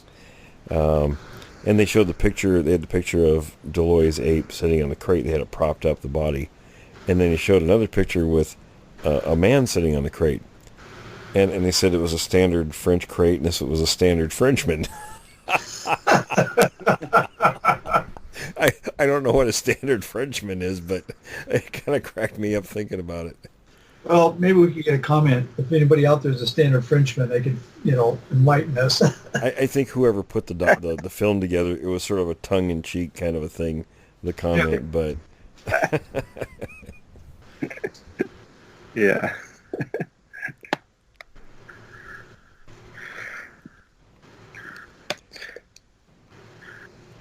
But hey. Go ahead, Brian. Oh, I was just say, you know, this whole subject about Bigfoot, it is so ridiculous how many people think that, oh, well, it's got to be a hoax or blah blah blah blah, and it's so funny because I mean, there are hundreds of thousands of people that have witnessed this thing. So it's just kind of ridiculous to me. What? It is. I mean, when you look at, you know, witness after witness after witness, yeah, Exactly. You know, how can the people who, again, like the Deloy's ape thing, how can, you know, the people who haven't seen anything have more weight to their beliefs than somebody who has actually seen something and is here to talk about it? Yeah. Yeah, I mean, like even people like my dad, who is history major, history buff and everything, but even he says that, hey, you cannot take this many people that have seen this creature. You cannot take that for granted. I mean, it's just it's real, you know. Yeah, it's ridiculous. I mean, I understand people's skepticism, Yeah, and especially in conjunction with, you know, all the crackpots out there claiming to be experts and all this stuff. And in fact, that was something I was talking to Mr. Black about just a couple days ago. And he said, you know, some of these things they put on television have done vast damage to the subject. You know, when like we try to bring it into the realm of credibility, it doesn't take very much to push it 10 steps beyond the one step we've made, you know, the other direction. yeah, But you know, Brian, it's funny, and just the little time that I've been on this show, it is absolutely staggering. You get one person after another, and these are guys that they didn't just hear something, they saw it. These are credible people. And Will, I don't know how many people you've interviewed over the years. I bet it's been probably in the hundreds that I've seen. I've talked to thousands of people in the decades I've been doing this. And they're all, and you can tell, you know, I remember on back in last May, listening to Troy. What a fascinating. Oh, yeah. Yeah. Troy was one of the more interesting ones. Yeah. Yeah. In fact, I've been trying to get a hold of him, and I don't know if I've got, maybe he's changed his email or something, but Troy, if you're listening, we'd like to talk to you. Yeah, Troy, you can reach us at creekdevil.com. There's a little, go down to the bottom, there's a form, and yeah, we'd love to hear from you. And you know, the question I wanted to ask the guy from Northern California, what was his name? We just talked to him a couple weeks ago. He was... Todd, yeah. Yeah, Todd. And I guess he had some technical difficulties, but the one question, so Todd, if you're listening... and we'll definitely bring Todd back. And Chris also. Chris said he'd come on anytime. Oh, good. So Todd, my question to you would be, how does it feel, and I know how it feels, for the first time you're talking to some people that take you seriously and literally and believe what you have to say? That's a refreshing feeling. And we got that from Rich. We get it from all of our guests. Yeah, it's a familiar theme. Yeah, because you're surrounded by people that are rightfully skeptical. And you know, I think a lot of that skepticism comes from the tabloid approach to the subject. Yeah. Well, the main thing is we don't tear people apart. right. And I don't think there is any need for that.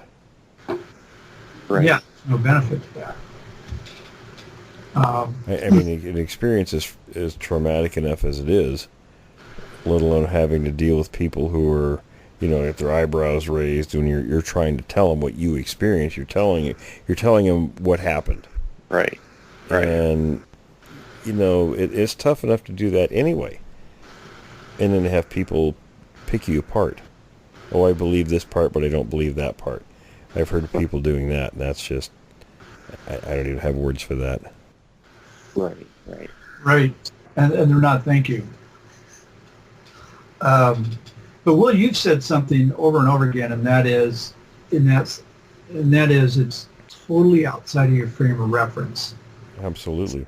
So when you're talking we're not taught what to expect growing up with these things. No. And if you're talking to friends or family member, I've experienced this. It's not just outside of my frame of reference, but it's outside of the the person that I'm talking. It's outside of their frame of reference. Nobody's got one. So Right. how do you it's tough to relate it. It's tough for that person to accept it. It is. So people clam up. They clam up, and I've told my brother this. I said, look, it's kind of like if you get an education in anything. If you're getting an education in Sasquatch or whatever, you don't just go from, freshman to, whatever degree in a short span of time. It takes some serious study. Same thing with this topic. To get to the point where you believe, and then not only believe, but have an accurate understanding of what these things are. It takes a lot of work. It takes a lot of study.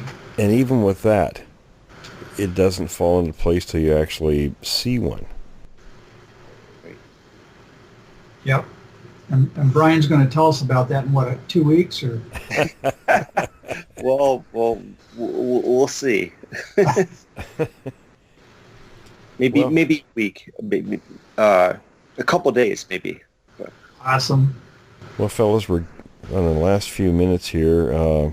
Any final thoughts? You want to say anything about? We certainly, invite people who have had encounters to contact us, and you guys want to give out those contact info? Brian, go ahead. Oh yeah, well, just well,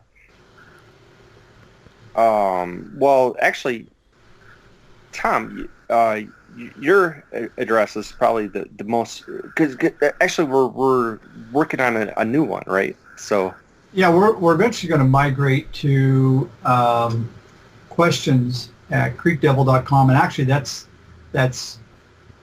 open now. You can actually send us. That's the easy one. Yeah. Questions at creekdevil.com. Yeah. However, you can still get a hold of Brian at Creek Devil Show. Creek Devil Show at yahoo.com. So yeah, you can still get a hold of me here. We're flexible. You can get a hold of us a lot of different ways, and there's also the Creek Devil Questions at gmail.com. Yeah. But honestly, the easy one is questions at creekdevil.com. And again, you guys have great questions. We love them. And just hit the subscribe button and click the bell. And that's something we've talked about also with the website coming online. Is I've had people, when I put shows on YouTube, sometimes a witness will talk about pictures, like John had some photos he sent me. So when we have a witness we're talking to, if they mention something like that, I'll send the pictures to Tom, and Tom will put them on the website so you folks can see what we're talking about, or what the witness is talking about. It adds that extra element to the show. Yeah, absolutely. And actually, just one quick note that I would like to say is that every question that we get is really taken considered. It's considered, and we love the questions, and we love all the encounters that people might take. So if you do have any questions, just send them to us, and we will love to get them on the air. And I would say too, if you're interested in doing the Q&A with us, and we've been having guests with us, I would suggest, if I'm correct, Tom, if they want to, go on the Creek Devil website and to the question section. Yep. Yes. Put in the comment section that you're interested in coming on and joining us for the Q&A. If you're a witness and you want to talk to us and record, contact us the same way. Just say, hey, I had an encounter. I'm interested in recording with you guys. Absolutely. And I just want to tell everybody we're, this whole thing is we're a web-enabled community, so you guys are part of it. And of course, I get people who contact me and they want to talk about it first, and that's fine. You can contact me, and at the end of the show, my email gets posted at the very end in the outro. So, by all means, contact me if you want to talk. Before considering recording, that's fine. We can have a phone chat and go from there.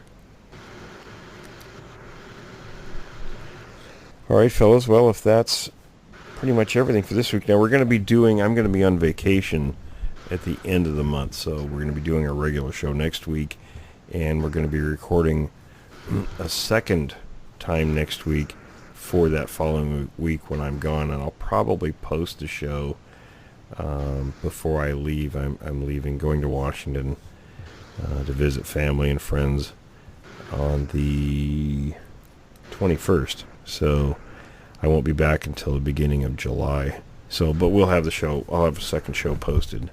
And Tom, Brian, and I talked about that. We're going to, since we couldn't get John on the Q&A, we'll do another Q&A.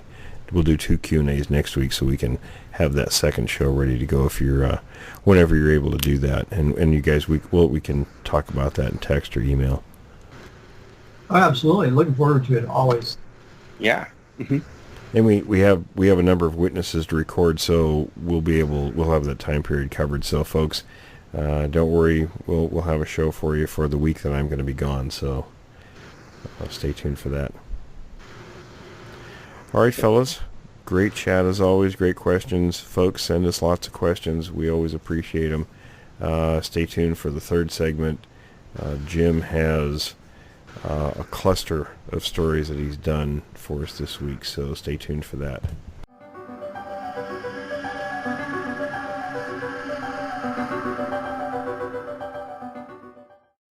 Welcome. This is a collection of 6 stories being brought to you by William Jevning and are being narrated by me, Jim Sower. Story number 1, Weelaki Campground. 2, Klamath, California. 3, Little River State Beach. 4, Lucerne Valley. 5, Night Stalker of Edwards Air Force Base. And 6, A Scary Experience in Northern California. Story number 1, Weelaki Campground, King Range, California. Strange sounds, Bigfoot, occurred in California the evening of September 13th, 2001. Humboldt County, California, September 14th, 2001.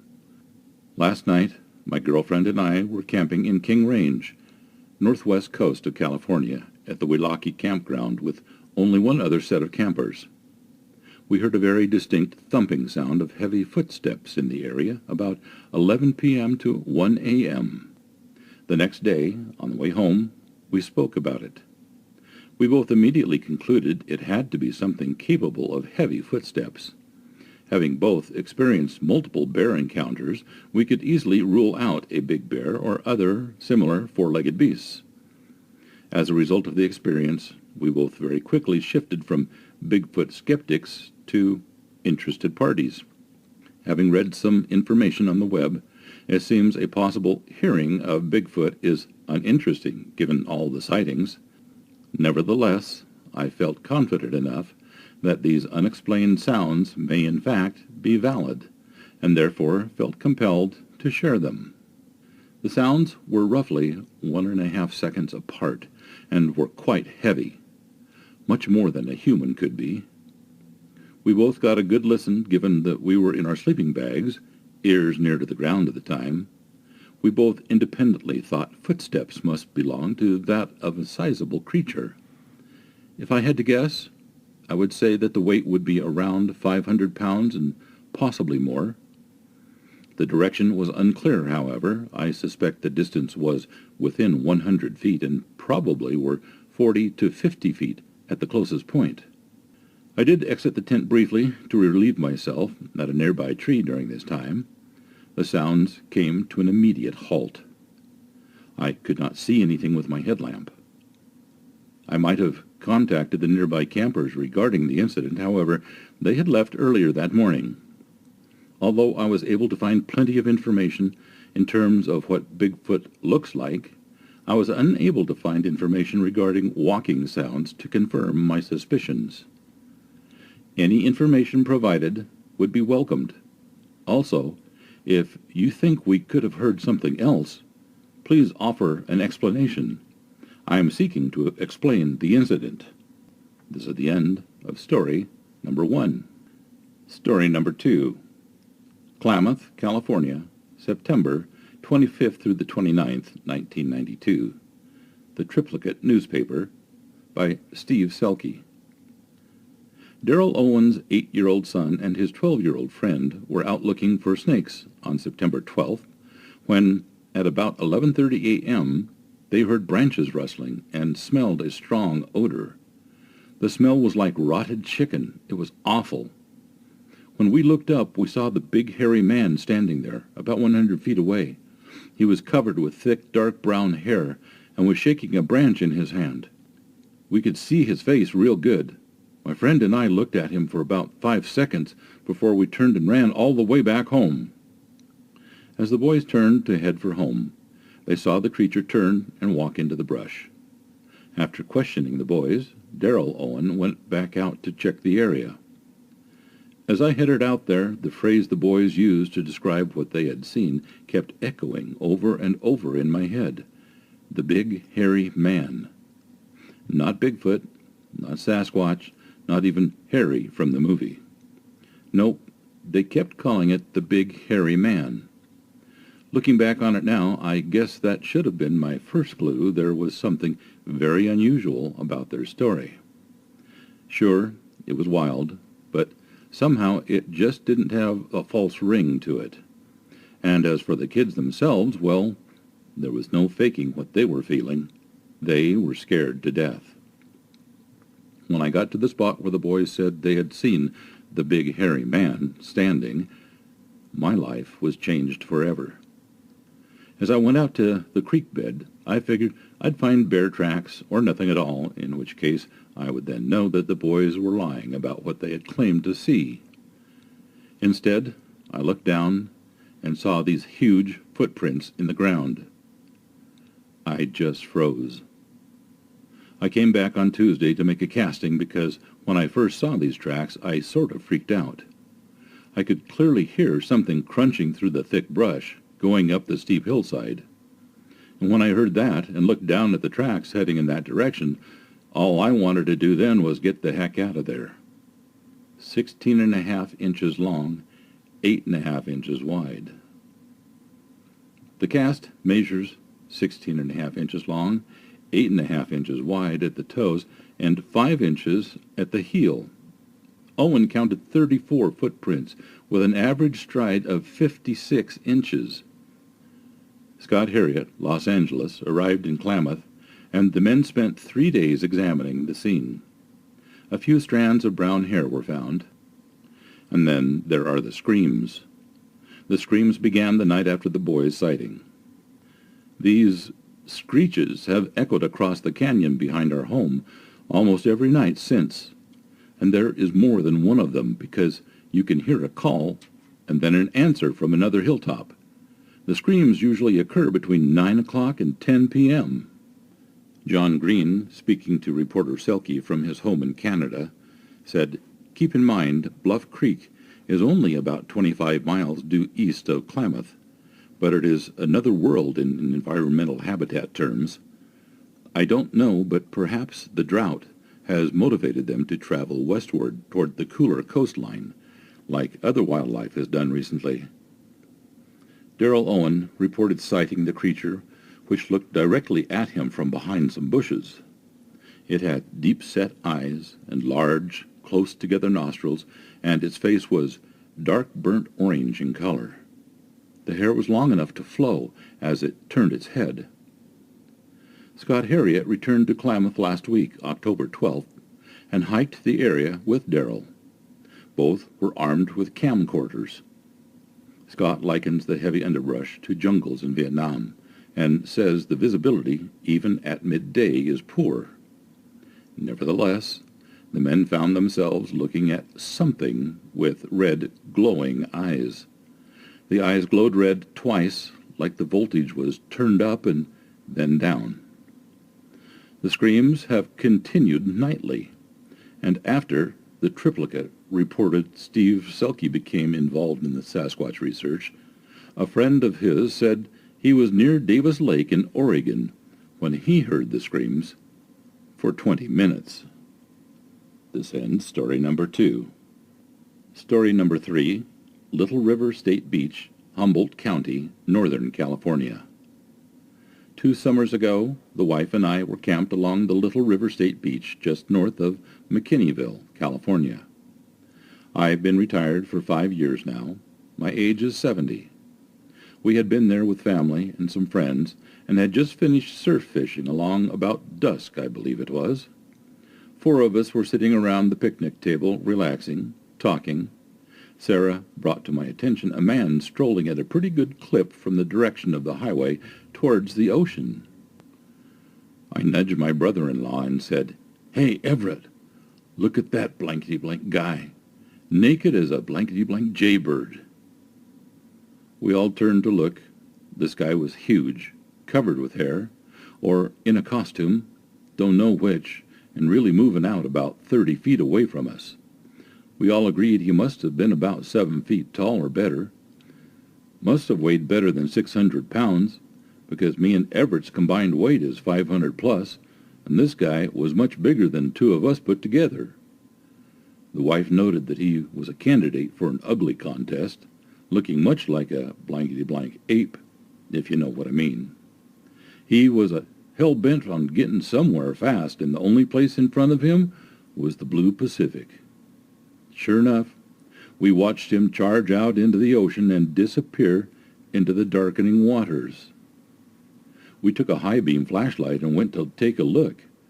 The tracks in the sand must have been 2 of my feet long and some wider, so as we know we weren't seeing things.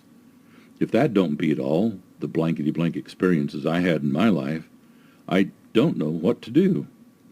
My son-in-law found your website on his computer. We have read the Ancient Mysteries narration and think we seen a Bigfoot by chance. We was too stupid to be afraid at the time, but after reading your webpage, don't think we'll ever be doing any fishing in California no more. We think the blankety-blank bastard may have drowned itself. F. L. Monroe, Jackson, Mississippi. That's the end of the Little River State Beach. Story number 4. Lucerne Valley, San Bernardino County. This email was originally called 1988 Cement Monster, thanks to Doug and also to Peter Gutierrez. I really liked your page on the Desert Bigfoot. I used to be stationed at 29 Palms from 86 to 89. I spent a lot of time in the Joshua Tree Monument, but never saw anything of real interest, if you know what I mean. Where I did see something was with my Marine buddy Mike, in the spring, March of 1988, after leaving Big Bear Lake. We'd been snow skiing all day at Big Bear. Now, as you probably know, the quickest way to get back to 29 Palms is to take the shortcut route through the desert. I believe it goes through or very near Apple Valley. It eventually comes in the back way to Yucca Valley after passing through Landers. Yes, I know you know the right highway. Okay, here goes one of the coolest things that I ever saw during the 1980s. Mike and I had just left Big Bear. It was about 9 o'clock p.m. We were completely down from the mountain and just entering the desert, still kind of going downhill. On the right-hand side of the road, there is a cement factory, sort of all by itself. There isn't any civilization around for about 10 miles or so, which isn't uncommon for the Mojave Desert. Mike was driving. I believe I saw it first. From the left side of the road, something very large seemed to stand up on 2 legs and run across the road. The bottom half looked human, covered with hair. The top half wasn't very visible, but appeared monsterish, scary, in other words. The headlights only got the bottom half, and the damn thing ran out about 150 feet in front of us. It made it across the road in 3 strides. I distinctively remember seeing the arms pumping back and forth, just like any of us would do if sprinting across the road in front of a car. It appeared to be 8 feet tall. Now for the interesting part. I didn't say anything. I just kind of glanced over at Mike. He just kind of glanced back at me.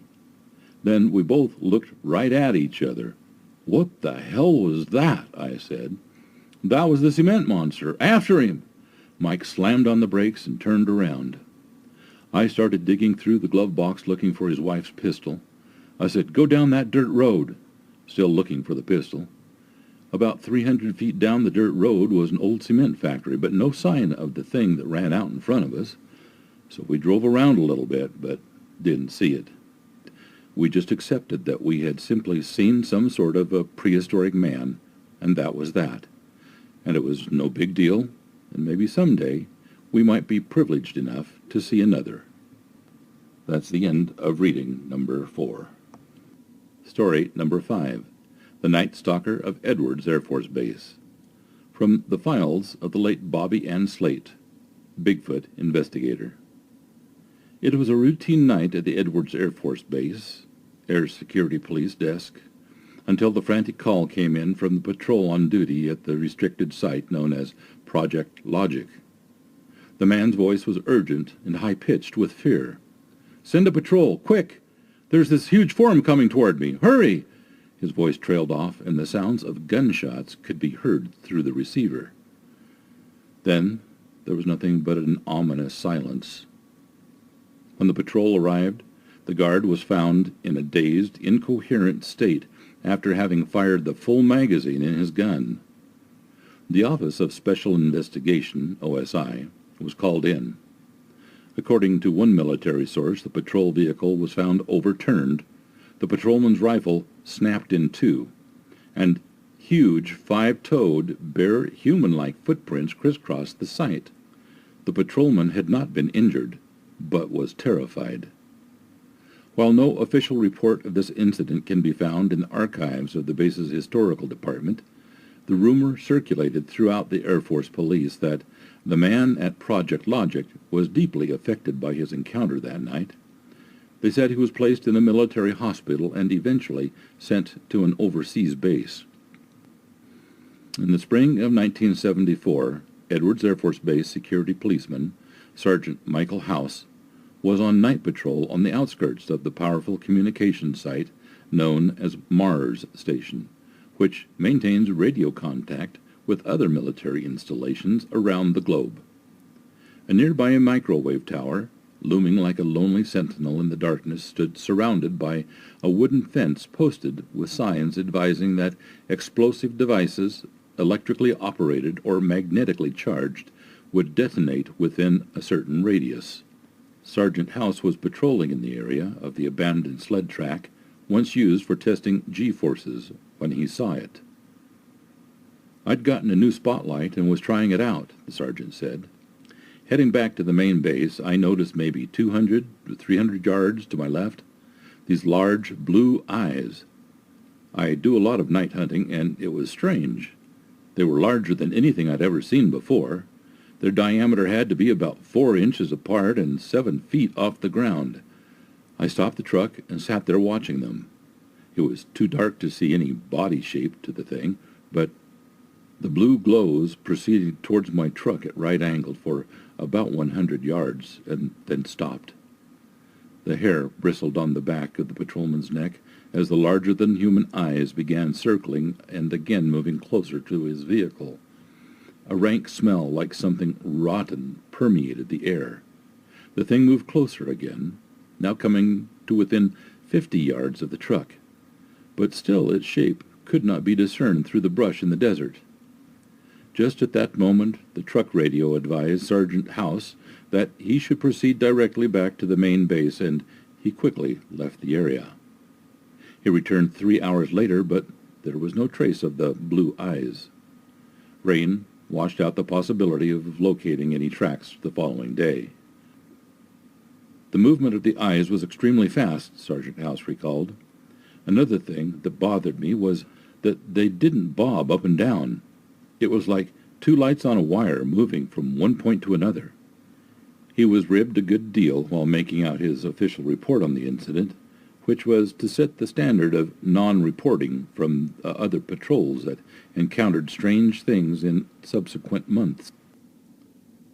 The commanding officer wanted to believe that his men were simply overly imaginative.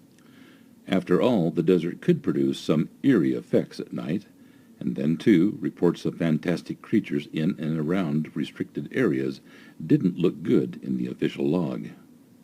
"You're only hearing the wind," he told the men staffing the Mars station on the midnight shift, who said that they'd been hearing some unusual sounds, as well as seeing the dark figure form of something walk past a building, a figure which would have to be almost 8 feet tall to be seen through the high windows, something which stepped on and pulverized a glass soda pop bottle in his path.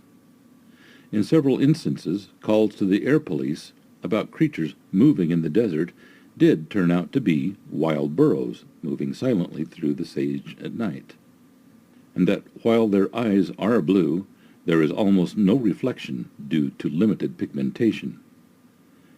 If there were official investigations by the OSI, the men on patrol seldom heard the outcome unless there was some natural explanation. Thus, they wondered about the rumor circulating that the 3 men on duty at a complex near the bombing range had called in for help.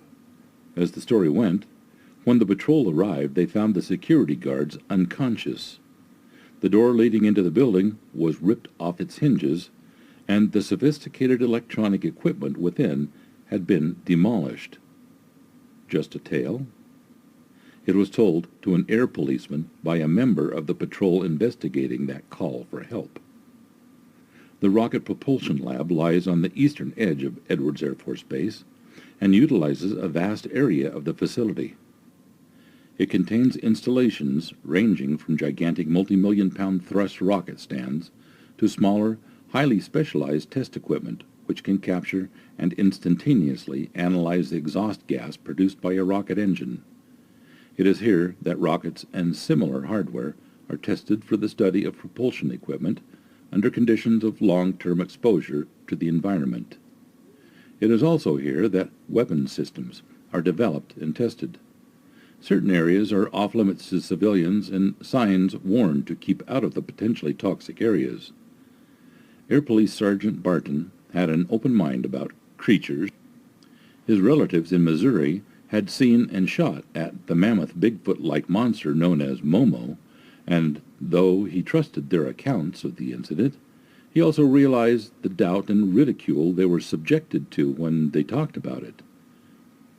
As a result, no formal report was made to the Air Security Police concerning what happened in the winter of 1974, while Barton was on patrol in the vicinity of the Rocket Propulsion Laboratory and the strange blue lights he saw in the nearby mountains. Assuming the lights to be from a car, Barton drove toward them in order to intercept any unauthorized trespassers. The lights vanished when he arrived at the site where he had last seen them, but now he found his vehicle mired in the soft desert sand. Walking approximately 2 miles back to base, the sergeant intercepted a patrol and they radioed for a tow truck. When the truck arrived and everyone returned to the sergeant's vehicle, they found 3 towed tracks measuring 14 inches long with what appeared to be a clawed digit at the heel. The wind was blowing soft sand and the footprints were filling in rapidly, making any precise identification difficult. But whatever it was had completely circled the truck as if inspecting it, and then walked off on 2 legs into the desert. 3 weeks later, and also on patrol, Air Patrol Sergeant Jones was parked in the region of the rocket site. It was close to midnight. The moon was up when suddenly Jones noticed a shape moving across the skyline of a nearby hill. While he couldn't estimate its height, the trunk area or girth was described as immense. The sergeant quickly grabbed his radio microphone and called HQ. "Tell the replacement to hurry up. I might need some help," he urged. As Jones looked back again to the hill, 2 large luminescent green-blue orbs, like eyes, were moving toward him. "They didn't really seem to me like they were bouncing the way a person's would when walking," he said. "They kind of floated or were moving on an easy glide. Car lights appeared down the road, and the patrolman lost no time in getting out of his truck and walking to meet the vehicle. At that moment he was extremely grateful that the men had responded so quickly to his call for help, but that wasn't actually so. The other vehicle had been ordered into the area in response to a report about strange lights being observed in the hills. Yet no unauthorized cars had been located, and now the glowing eyes had disappeared. All that remained in the vicinity were unusual marks on the ground. The two rounded depressions measured 6 inches and 2 inches in diameter respectively. They were all over the place, Jones said. There were so many of them that I couldn't follow any trail. Barton, who had found tracks around his truck a few weeks earlier, said they were similar to what he had seen. The other man along on patrol didn't get out of the car. He said he didn't want anything to do with it. Can anybody blame him? That's the end of story number 5. Story number 6. A Scary Experience in Northern California, 2004. I would like to share an experience we had last month in Northern California. My brother Zachary and I went to do a little gold panning in the rivers and creeks that encircle the Marble Mountain Wilderness. We know that there has been extensive dredging activity there, along the Salmon and Klamath rivers, and some of the surrounding tributaries. We are not looking to get rich. Just the sight of a little color in our pans is a great feeling. I'm kind of guessing at the exact area, but we had started our run from the south in the hamlet of Etna. We proceeded to encircle the Marble Mountain area, planning on going through Happy Camp and returning north to Oregon after hitting Highway 5 near Eureka, California. We were wading in the river just outside Forks of Salmon, looking for pay dirt, when we heard a kind of scream coming from across the river. It was probably 80 yards wide. We thought it might be a bird or mountain lion, but felt safe on our side of the river. We were panning anyway, and heard a splash, and looked up to see a big stick that had hit the water, and was floating downstream. It could not have fallen off a tree, as none overhung the water at the point of entry. We sat up and observed the other bank. A rock also came flying into the water, and while it was not nearly close enough to threaten our safety, it hit the water about halfway, and from the splash, it was sizable. I'm guessing 10 inches around. I don't know a human that could throw a rock that big that far. We decided we were not wanted there, even though it was public access. As we picked up our pans and gear to head back to the truck, we again heard more of the screams. This was about 10 a.m., and we stopped to eat a bit later, somewhere after Sum's Bar and before Clear Creek. We pulled into a camp area for lunch and met a couple of Native American gentlemen who were outfitted for fishing. We asked if they had ever fished where we had been panning, and they had. We related our experience, and they said, and quite matter-of-factly, that most likely it was Bigfoot who resented our presence. We had only seen some foliage moving, but even looking through binoculars could not see any hair or body that would identify our subject as an animal. Interesting to us, not so much that we were run off by something, but that our Bigfoot suspicions were confirmed by locals, to whom such an experience was seemingly so commonplace. We plan to return later in the year, and will be armed with cameras and tape recorders. It was unnerving but exciting at the same time. I later learned that these local natives are not generally given to sharing lots of lore or information, but I guess we were visibly agitated by our morning. We will try to warm up to some of the locals and see if there might be any other areas where such events occur. Alfred Red Cody. Wednesday, July 7th, 2004, 9:53 a.m. This ends the reading of the 6 stories. Thank you for listening. Thanks for listening to this episode of Creek Devil. If you or anyone you know has had an encounter with these creatures, please contact us at williamjevning@yahoo.com. That's William, Jevning @yahoo.com. All communication is confidential. Join us for another program next week. And until then, keep your eyes open.